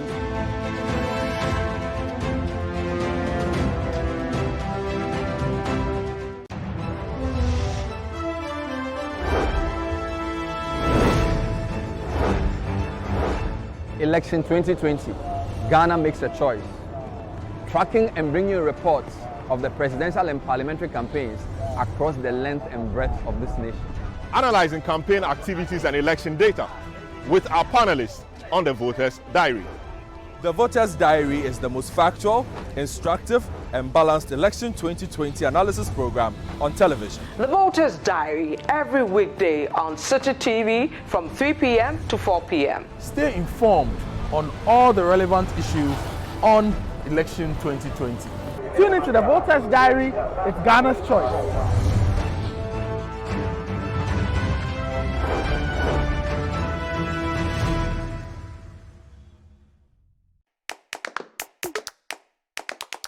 Instead of for us to look for jobs, why don't we start up something which can help to change our fathers, our mothers' life? I tell the fellow youth, so many of us are without jobs. If we can put ourselves in the hot seat, we can create the jobs. But in Africa, we actually have needs that if you solve them, you're able to impact the people within the continent. Without fear, people become more productive. They become daring. They become creative. They become innovative. I decided to quit my job. Even if I don't make it, I'll have tried. I will have known that it can't work. Nothing is magic here. Everyone who arrives somewhere is working day and night. It's something that will enable you to grow a lot of skills you didn't have. You're trying to build something that is beyond the borders of this country. If you want to change the world, right, you might as well start from home.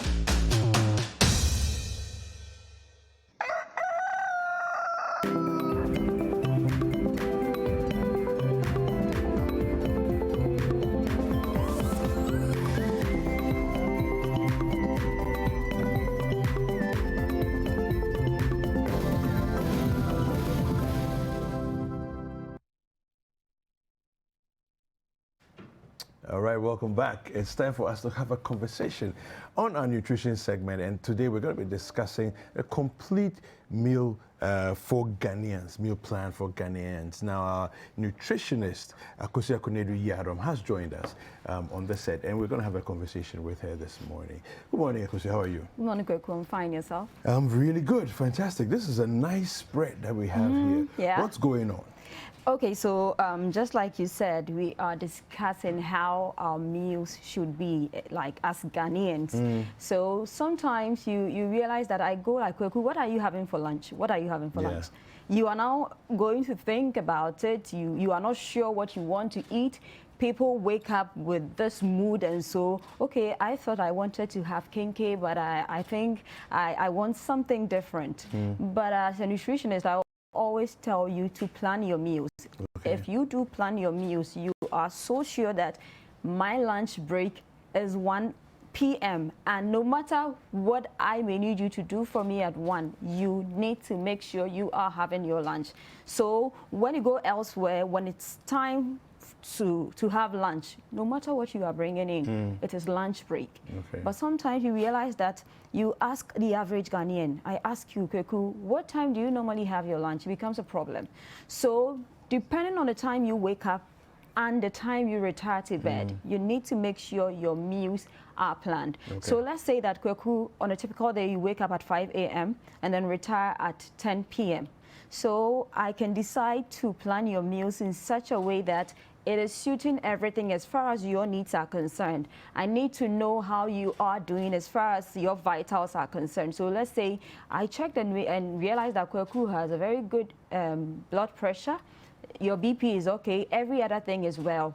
Now, Kwaku wakes up at 5 a.m. So I can say that by 8:39, Kwaku should have taken breakfast. At 11 a.m., you should have had your a.m. snack. By 1:30 latest or 1 p.m., you should have had your lunch.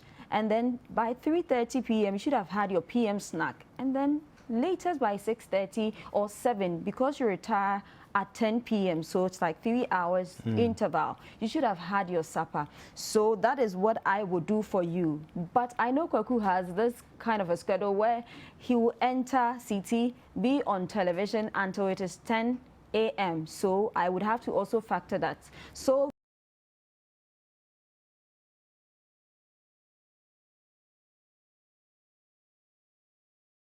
okay, so let's go ahead. Okay, so a typical Ghanaian breakfast, yes.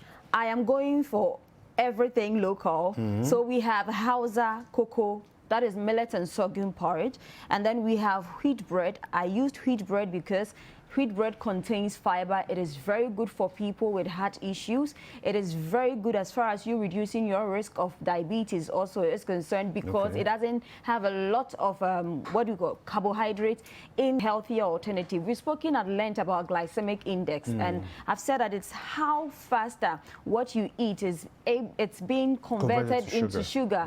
And so when we draw blood samples, that is how, when you do fasting blood sugar test, we find blood flow in your system. Wheat bread is a healthier alternative as far as bread is concerned. You should choose wheat bread over white bread. And a slice of bread is equivalent to the sardine tin size, so the title sardine tin size. That is a slice. So we have, this will be roughly 3-4 slices. So you should make sure you do 2 slices. Get a title sardine tin, and then make sure your bread is portioned as such. And then for the Hausa porridge, I can do 3 to 4 ladles of that. And then 4 ladles, I will use 2 cubes of sugar. There is something powerful about millet and sorghum. Millet-sorghum combination, very, very, very good as far as you taking care of postpartum depression is concerned. I met a mother on the ward, and she was facing, her back was facing her baby. Baby was crying. So I was like, when did you deliver? She was like, 2 days ago. I was like, 2 days ago? Your baby is crying. Is it that you've not heard? She was like, I am tired already.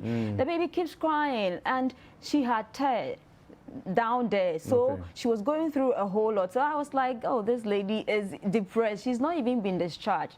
So I try to encourage her. This is something you can eat and you will be taking care of that. I quickly want to run through because I don't want you to make the goodness in millet. It contains catechin, that is example quercetin, which helps with your kidney and liver function. So taking our local Hausa cocoa or millet and sorghum porridge, you'll be doing your liver some good, and then your kidneys some good. And it's also good as far as our gut health is concerned, especially with people who have peptic ulcer.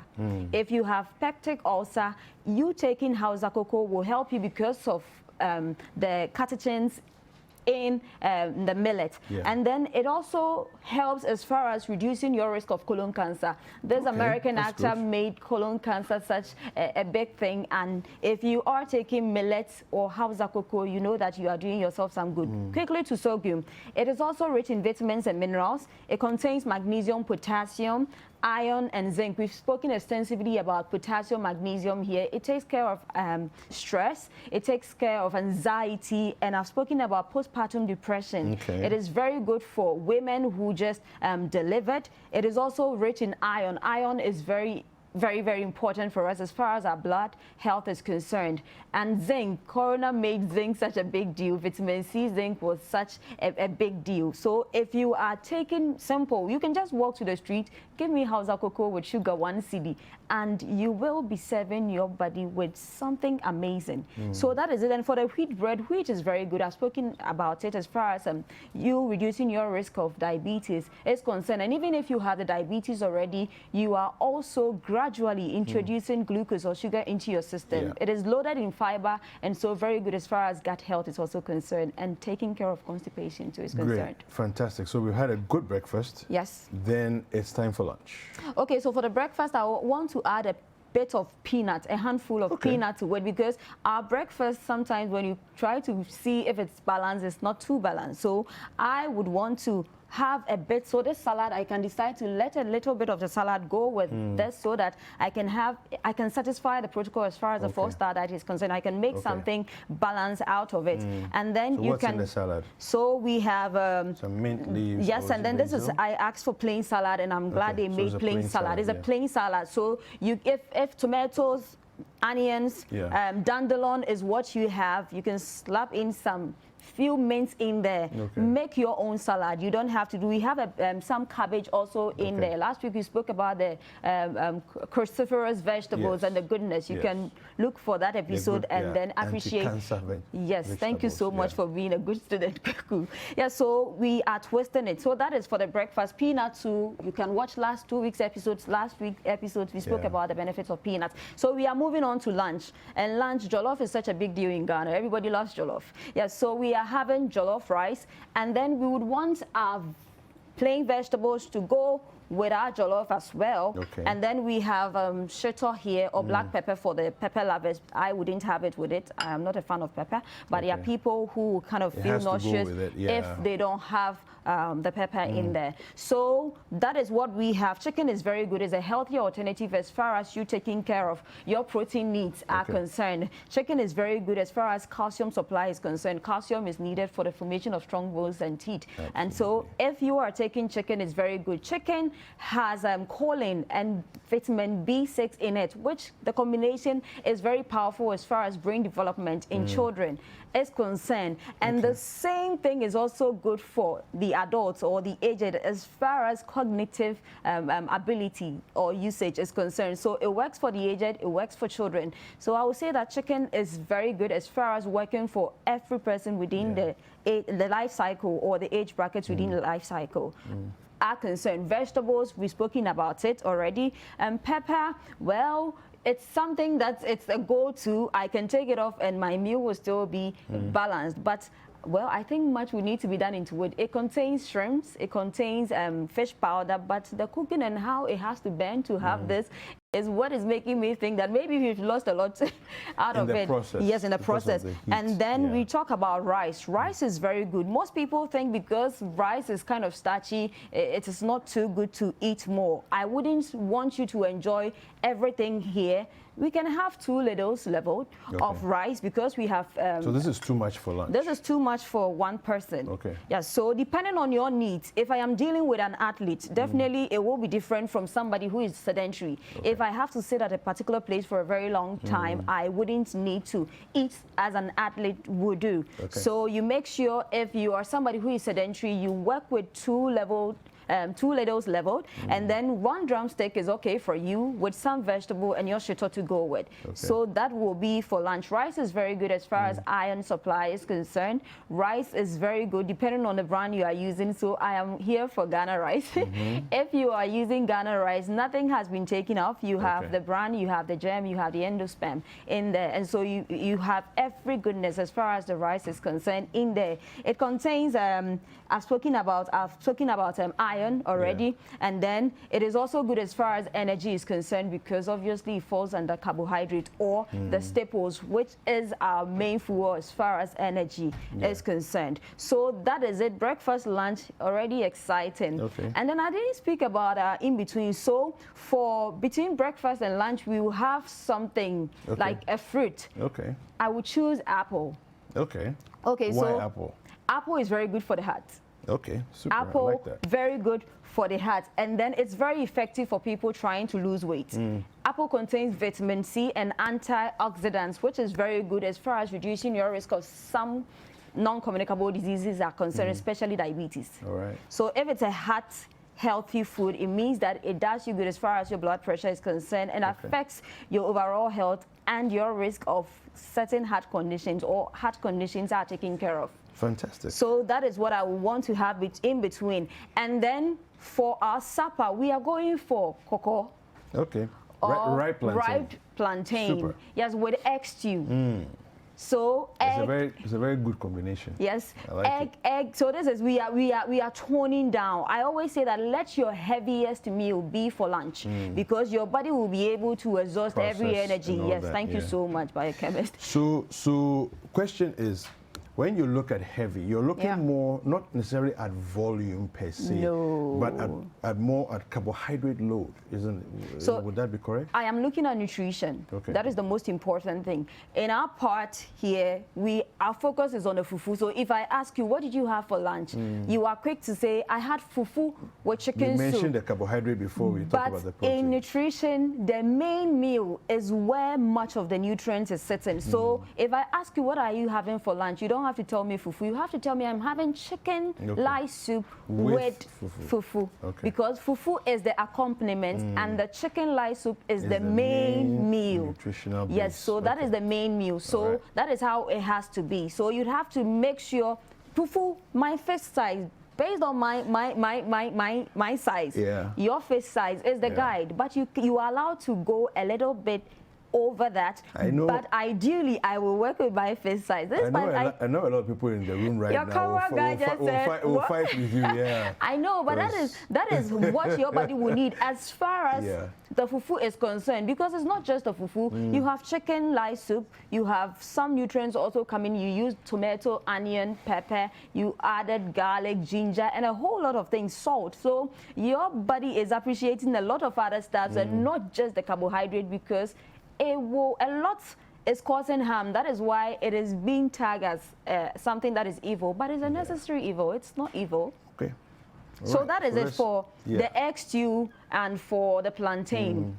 Plantain, excellent source of potassium. Potassium, very good as far as checking your blood pressure levels are concerned. Magnesium, potassium, I think on this show it's been preached more than any other platform I can think of as far as magnesium, the goodness in magnesium and potassium are concerned. Egg stew, very, very excellent. Egg is a top-notch food as far as protein is concerned. It works for all persons within the life cycle. It is very good for person trying to even lose weight. Last week we spoke about it. So it's also a healthier option for people who are not comfortable with the animal flesh or red meat. So yes, we having this simple Ghanaian cuisines, we are pumping goodness into our system. For the fruits, we have oranges also here. So orange, very great as far as vitamin C is concerned. Corona has made vitamin C such a big thing, and so if you are having an orange, you should know that you are serving your body some goodness. We've spoken about berries in our other presentations. We spoke about the goodness in there. We have strawberries here. If you can afford, why not? It's very good as far as taking care of stress. It's good as far as age-related issues and conditions are concerned. Berries are a great source of antioxidants, and then they are loaded as far as their ability to take care of free radicals are concerned. And we know that free radicals are linked with cancer. Yes, so if you are having strawberries and you can afford them, you can slap 1 or 2 in your smoothies.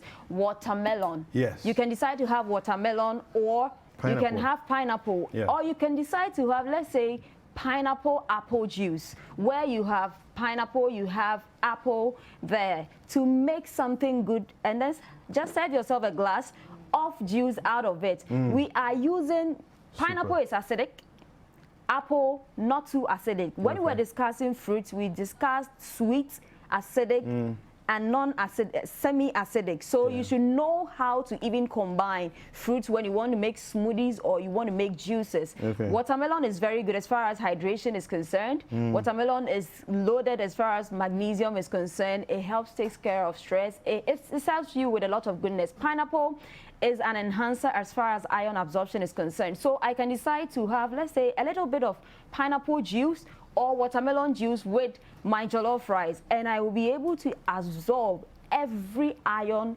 in the chicken I have here. Super. So you should eat with style. And then we have the greens. You can make a green smoothie. So green smoothie, this is exciting. Out of it. Last week we spoke extensively about the benefits of greens. So you can just have these spinach, you can have cucumber, you can twist it how you want. We have, cucumber is also here.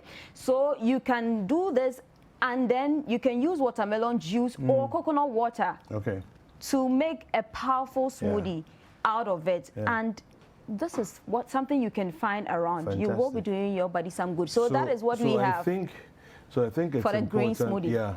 So I think it's important to hit on that note that instead of fetching water to add to your leaves for the smoothie, use so for the green smoothie on your screens, you can use coconut water or you can use watermelon juice to do it. Fantastic. Yes. Yeah, fantastic.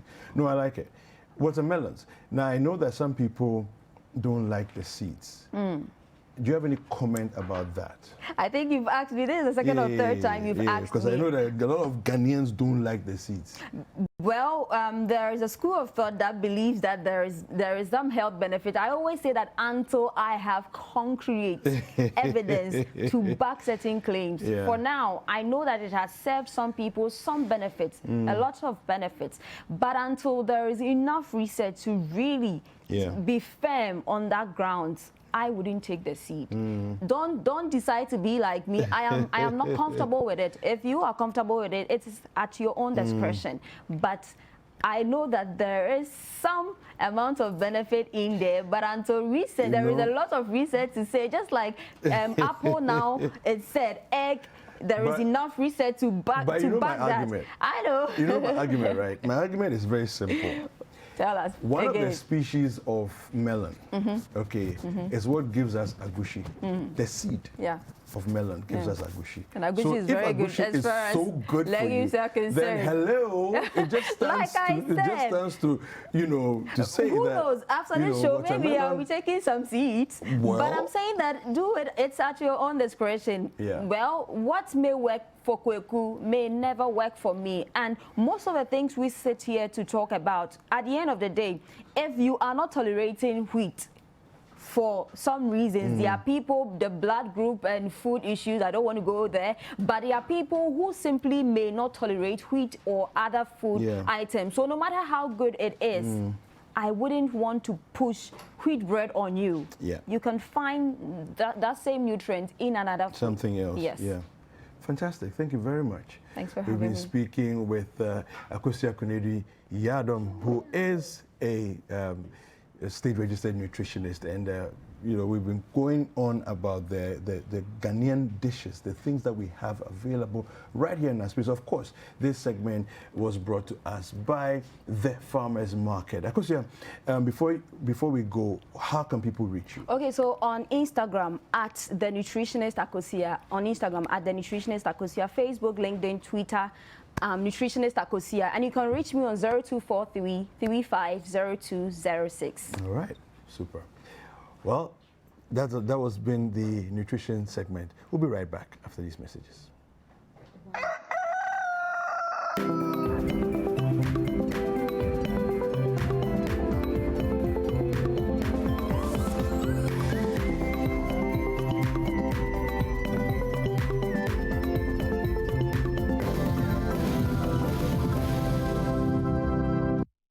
Equinfi Juice Factory is a 1D1F initiative funded by Ghana Exim Bank. Each juice brand, Equinfi Fruit Juice, is made from fresh pineapple and its quality is impeccable. All raw materials used in its production are purchased here in Ghana. The entire value chain has helped the community prosper by creating jobs for many Ghanaians, from farming, distribution, and retail. Due to its great taste and brand promotion, Equinfi Juice is available in supermarkets and shops all over Ghana. And just like Equinfi Juice Factory, there are other factories set up across the country under the 1D1F initiative in areas such as shea production, poultry, pharmaceuticals, sweet potatoes, avocado, tomatoes, mangoes, and more local businesses which are creating jobs and expected revenue. At Ghana Exim Bank, we call this the Made in Ghana 4P: produce, promote, purchase, and prosper. If as a people we believe in the Ghana beyond aid, then let's prosper as a nation by producing, promoting, and purchasing our own products. Let's support Made in Ghana, and let's take Made in Ghana to the world. One district, one factory. Ghana at work. Ghana Exim Bank, facilitating Ghana's international trade.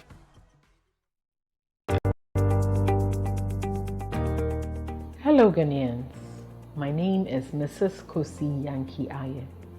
I am the Executive Director for the National Board for Small Scale Industries, NBSSI. Through the CAPBAS initiative, we have disbursed funds to over 100,000 beneficiaries across the nation.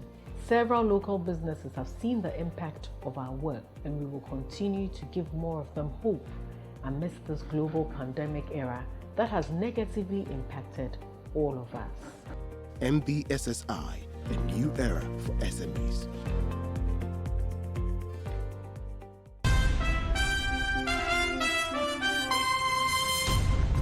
Comprehensive news. The City Newsroom at 8 p.m. on City TV is your most engaging news bulletin on TV. It's a very oh, that's too bad. The youth are still throwing stones. They are still throwing stones here into our direction. And can I come in? I want to come in. Okay. Telling your stories better with correspondence covering every corner of the country. Getting access to potable water is a daily struggle for residents of Kakichekopi and Balekopi communities in the Ada East district of the Greater Accra region. City Newsroom at 8 p.m. Very fluent with issues that concern you. This inquiry me come from Mr. Rabbi. Someone wants to see a bread. Told you kind of a 1 week. What are you say? Is it unfair? What all this? What all this? We are dying. We are dying. We are dying for Choco. With City Newsroom, your community is now connected. In this our community, all of us we are very sorry of this school. If we went and see the children, they are so small. Even my grandchildren are there. My grandsons are there. If they come out from the school, I have this. Every day at 8 p.m., City Newsroom is live on City TV.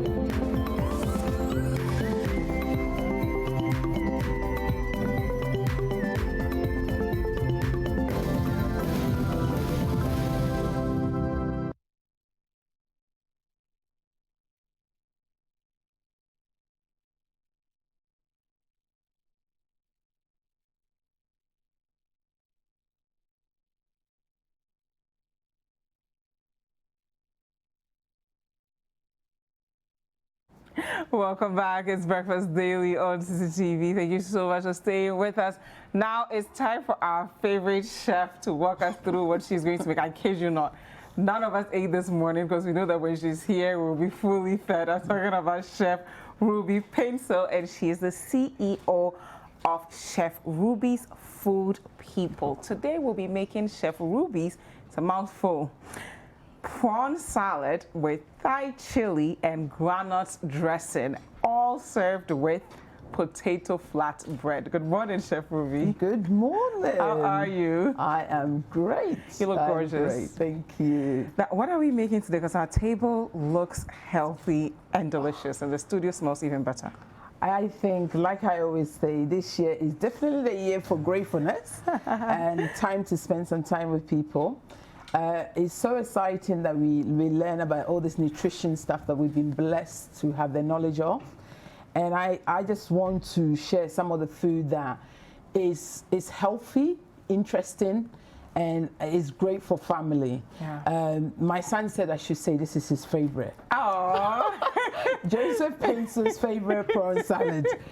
We should have named it that. Forget all that long stuff. Joseph Pencil's favorite prawn salad. Literally, he is like, this is his favorite. We have got here, I brought in some sweet potato bread, which is so easy to do. Yeah. It is literally, the recipe is that equal quantities. Mm-hmm. So if you have 200 grams of sweet potatoes cooked hot, and then you mash it, and then you have 200 grams of multi-purpose flour. That is the recipe. Oh, with a that's pinch it. of salt. And you get this. And then you roll it out, and then you just put in, if you have a crock pot, you can put it on top of it, you can do it in the frying pan, and we're going to get to taste it. It is the most easiest, simple. When I do it at home, I try to use wheat flour. To be healthier. Oh, because sweet potatoes, as we know, there is a sugar that don't stay in your system. It is the happy food. And then with the wheat flour, you're doing something good for your body, and it's fantastic taste on top of it. So walk us through the other ingredients that we see here. So today, what I brought is for this prawn salad, I brought obviously prawns, some cucumber, some lime, some tomatoes. I've done normal tomatoes, plum tomatoes, and cherry tomatoes. Okay.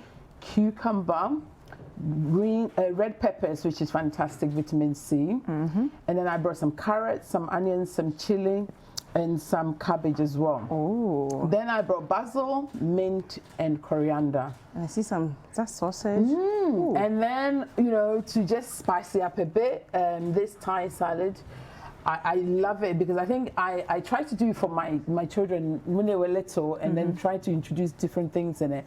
And we came to discover that this is actually works for all of us. Nice. So this is a smoky sausage from Fairs, and we have just sauteed it up a little bit. Okay. And then also I brought in some ground nuts, which is really good crunch for the salad. Okay, so we just sprinkle it on that will go on there. And then we have our dressing, which I believe that we need to bring it out. I think it's still in the box. Oh, okay. So we'll look for the dressing, and my producer Felix will bring it graciously to us. And then we have some lettuce here. Okay, so let's get to cooking. Okay, so what we have is we put this flatbread on the side for now.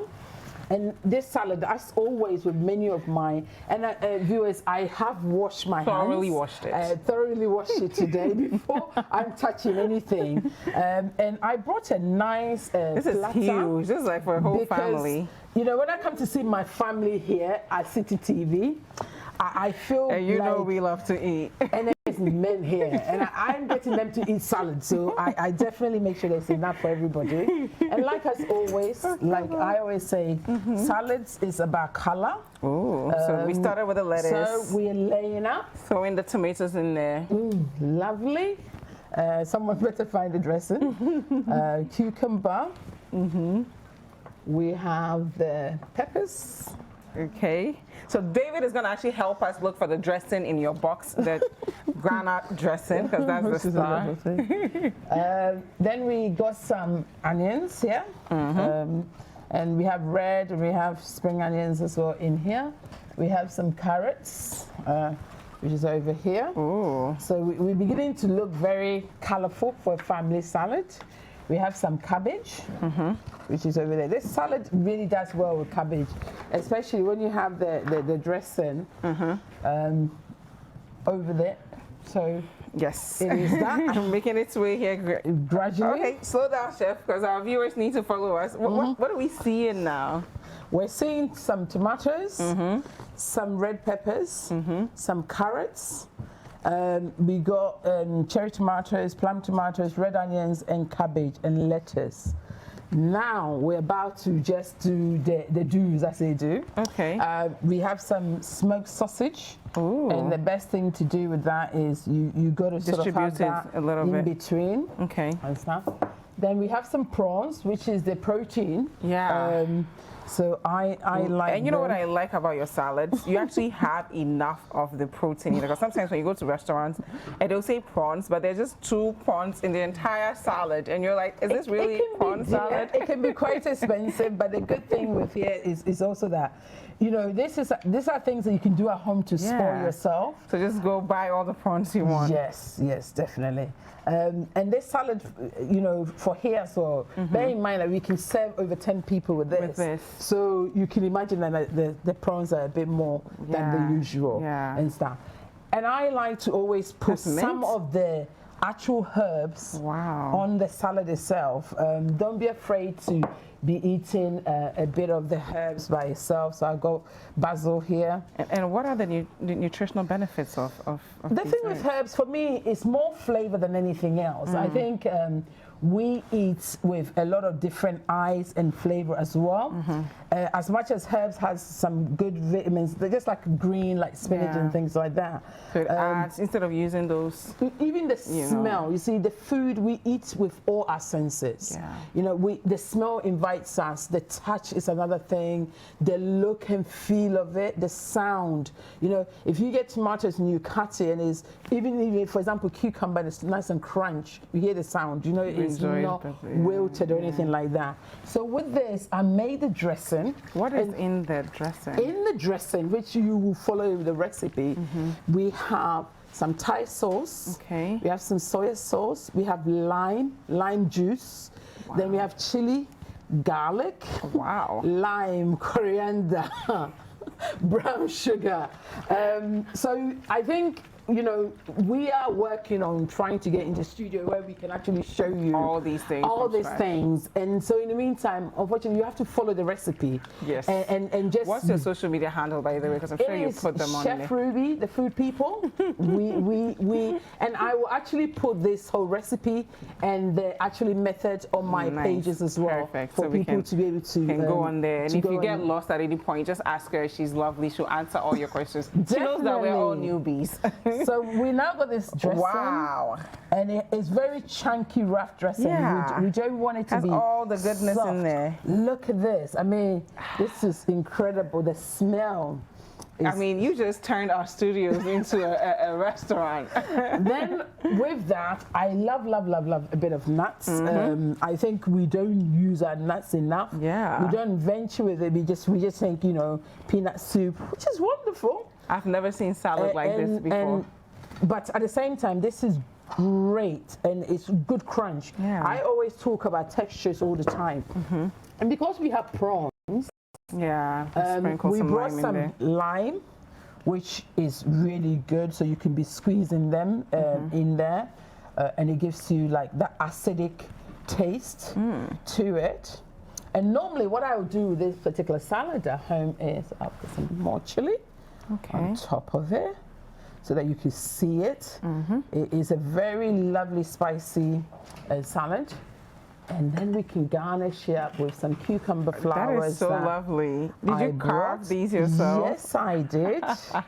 And it's so cute. It just needs to just look appetizing. And I'll make this. And the good thing with this particular salad is that it's fantastic for keeping it for a long time. So if you, like, I got this thing at home where Sundays are just the family time, and we always bless somebody to come and eat with us on Sunday. Wow.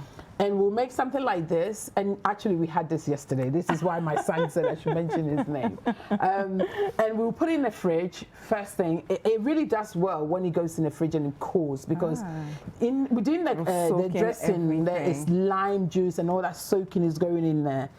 And we just have some bread, which you can see over sweet here. Potato Our sweet potatoes flatbread, which is over here.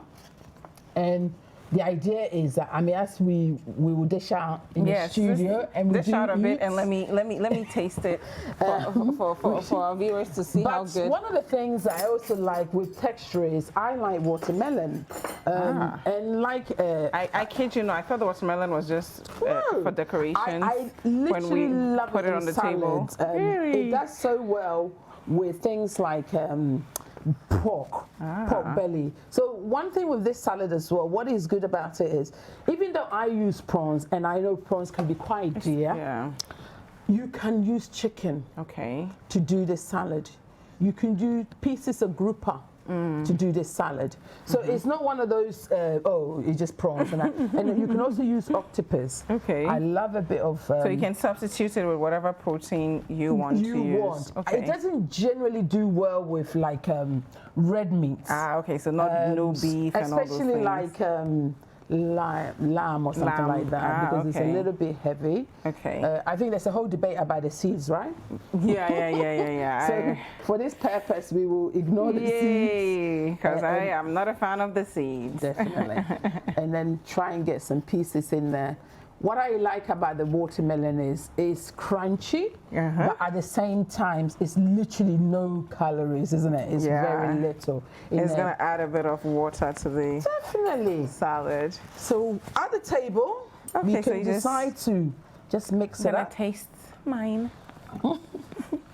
We can mix it up to the point Can we appreciate how that is? Wow. We want the colors to come in. We want the sauces to come out. And you got to mix it up so that you can get everything mixed up together. And eat it with whatever you want to do. So what do we have in here? And how will this, how is this a better alternative to all the carbs that we've grown to perceive as food? Some people say you've not eaten until you eat carbs. I think what it is the thing with salads is, as long as you have the right type of dressings, and like I said, it's not full of this mayonnaise type of thing, you can actually eat a bigger bowl. I just realized we didn't add mayonnaise to this, and it's still salad. No, I am not a fan of great mayonnaise. I am a fan of it when it matters, but I think we can do a lot of salads without the mayonnaise. The good thing with this is you can eat a lot of it without feeling bad about it, because things that we are putting, like the cabbage, the cucumber, the peppers, the calorie content is not too much. It's very little, so you can get a big bowl and eat it. And like when we added carb, we added good carb. Sweet potatoes, wheat bread, which is good carb to be able to do it. And I also find food like this, you eat it, you'll be full, but it won't be that full where you have that banku and you want to sleep. You need a half an hour to nap it off, type of thing. This type of food energizes you. So I'm going to taste it. Oh, go ahead. You're full, but you still have room to be energized and things. And one of the other things that you could do is, if you are on anything like plant-based diet, which is really good at the moment, and I've tried it, it's fantastic if you can do it, you can substitute the prawns and the sausages for things like the quinoa. You can do like kidney beans. You can do chickpea as well within it, or even roasted butternut squash and roasted mushrooms, which is one of my favorite as well. So it's all like the whole family. You can do this salad and then decide whoever wants prawns has prawns. Whoever wants butternut squash or mushroom, who's not sort of a non-meater, can also have their bit as well. But they're not skimping on a taste. They are not skimping on a taste at all.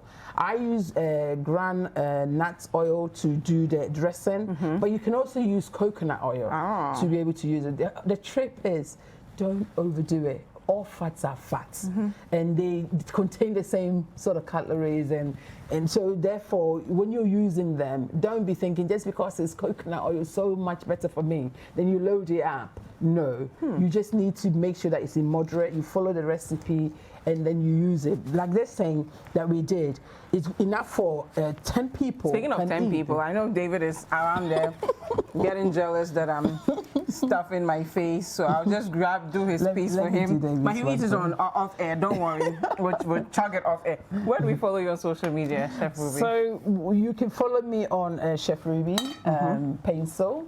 Instagram, I'm on Chef Ruby Pencil the same way on Facebook and YouTube. And I am always here to answer people. It's been very exciting. A lot of young people wanted to be chef, contacted me. You're like the coolest chef I know, very well. I don't know about coolest. Yeah. I think it's realistic, vocational education creative, is fantastic. Actually. So I think we need to encourage people in this hard time to do some things for themselves. Thank you so much for being with us. You are so welcome. And thank you at home for joining. So see, you can make this at home. Okay, if you don't have prawns, you can substitute it for other things. But as you can see on our table, everything here is locally sourced, right? And you'll be full because we put in so many different things. You have your granuts in there, you have your prawns, you have so many things. And of course, our sweet potato flatbread, which Chef Ruby said you can use by just boiling the sweet potato. You get this equal quantity of the sweet potato and flour, then you get it done. If you have any questions, follow her on social media and she'll answer them all for you. Let's take a look at our entertainment highlights.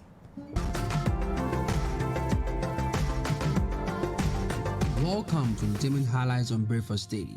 My name is Emmanuel Sapon. An ardent fan of Stonebwoy Aisha Modi has replied to a statement issued by Obrafo's Execution Entertainment refuting her claim that she supported Obrafo's Kasebo song with $45,000. A statement issued by Obrafo's team indicated that the claims by Aisha were not true.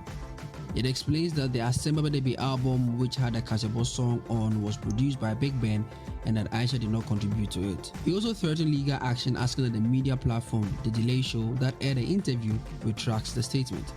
Aisha Modi has therefore dared Obrafo to sue her. Now, apart from Obrafo, Aisha Modi is said to have offered financial help to artists such as Obraponsa, Keke Fosu, Samini, Ovi, and other artists.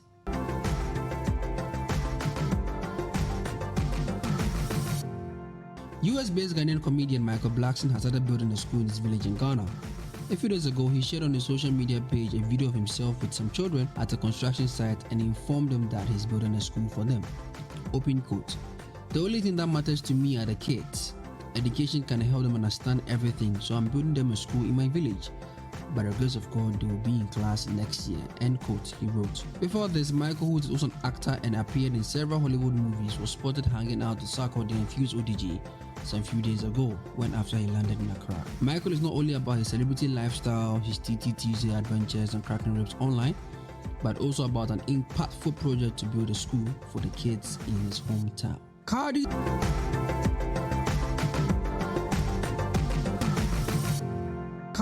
turned 28 yesterday in spectacular fashion, and it looks like she and Offset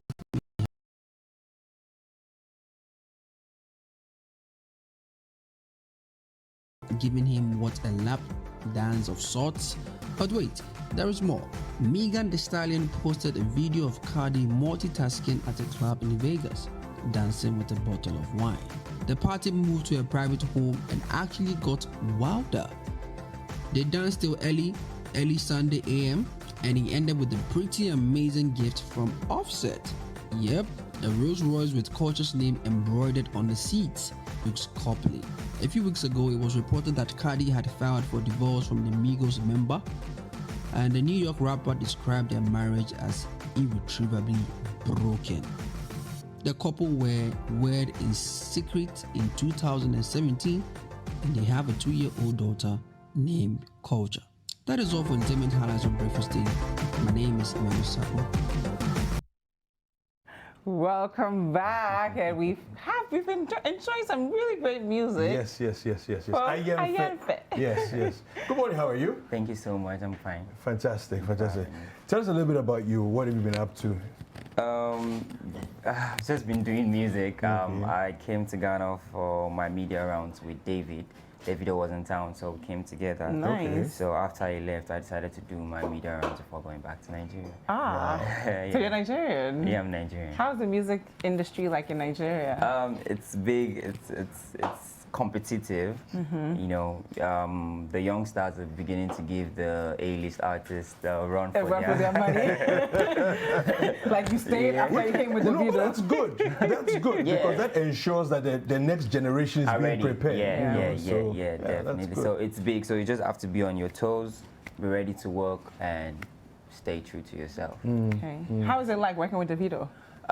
Trust me, it's one of the most amazing feeling ever.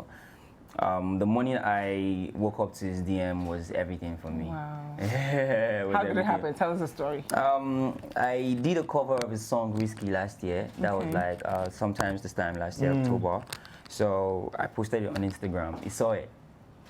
He sent me a DM to send him the video. You know, I woke up like 5 a.m. and saw the message. I had to go wake my brother up. Like, yo. Did you think you were dreaming? Did you think it was real? I had to go wake my brother. I had to go wake my brother up. Like, yo, what's up? We have to check him out. Is it David? Real or did somebody hack his account? It was real. So, and that was it. He told me. Then the next day, he posted the video and told me and sent his WhatsApp number. And told me to message him. Wow. Nice. And how has the journey been since? Yeah, it's been great. Corona came and wanted to spoil the plans, but thank God we're all back to our lives now, so we're kicking it off. Okay. So where is your music? Where can we, people find your music? Yeah, you can on all music platforms, Audiomack, Spotify, Apple Music, everywhere. Boomplay. And people want to follow you too? You can follow me on Instagram at IamFairOfficial, AYANFE Official, and on Twitter at IamFair_official. What does IamFair mean? IamFair means Nigeria, means beloved or the chosen one. But I heard there's something similar in Ghana. IamFair. It means it means beautiful. It means beautiful. So yeah. But in Nigeria, it means beloved or the chosen one. Oh wow, that's nice. And you are the chosen one. We're glad you could make it to do this, and we wish you the best of luck. I mean, I look forward to you selling out halls, coming back with your glasses and hoodie, acting like you don't even know us anymore. Thank you so much. Thank you so much for having me. Thank you. And thank you at home for joining us. Don't forget that exactly 1 p.m. today and 3 p.m. we'll have the Voters Diary. Okay, it's the show that will inform you on all the things you know to make a well-informed decision this election. It's 1 p.m. on 97.3 City FM and 3 p.m. on City TV. Yep, absolutely. And this whole issue, I can't get it off my off my mind. The whole issue about seeds and the importance of we'll tell them tomorrow. We'll tell them tomorrow. So I think it's an important conversation. All of you go and Google watermelon seeds. You see the goodness in those seeds. All right. I just want to say a very big happy birthday. This is coming from Paco to his daughter, Eresi, Anan, Paco, and the rest of the family. Happy birthday to you, Eresi. Definitely. Now, thank you guys so much for being with us. Big happy birthday to our old DJ JJ, the best female DJ in Ghana, and of course, Sandra. We love you both so much. We'll take a look at IamFair's music video, but thank you guys so much for being with us. My name is Dziffa Ametam. And I'm David Kwaku. Start the week strong so that we can all celebrate the weekend. Let's take a look at IamFair's single.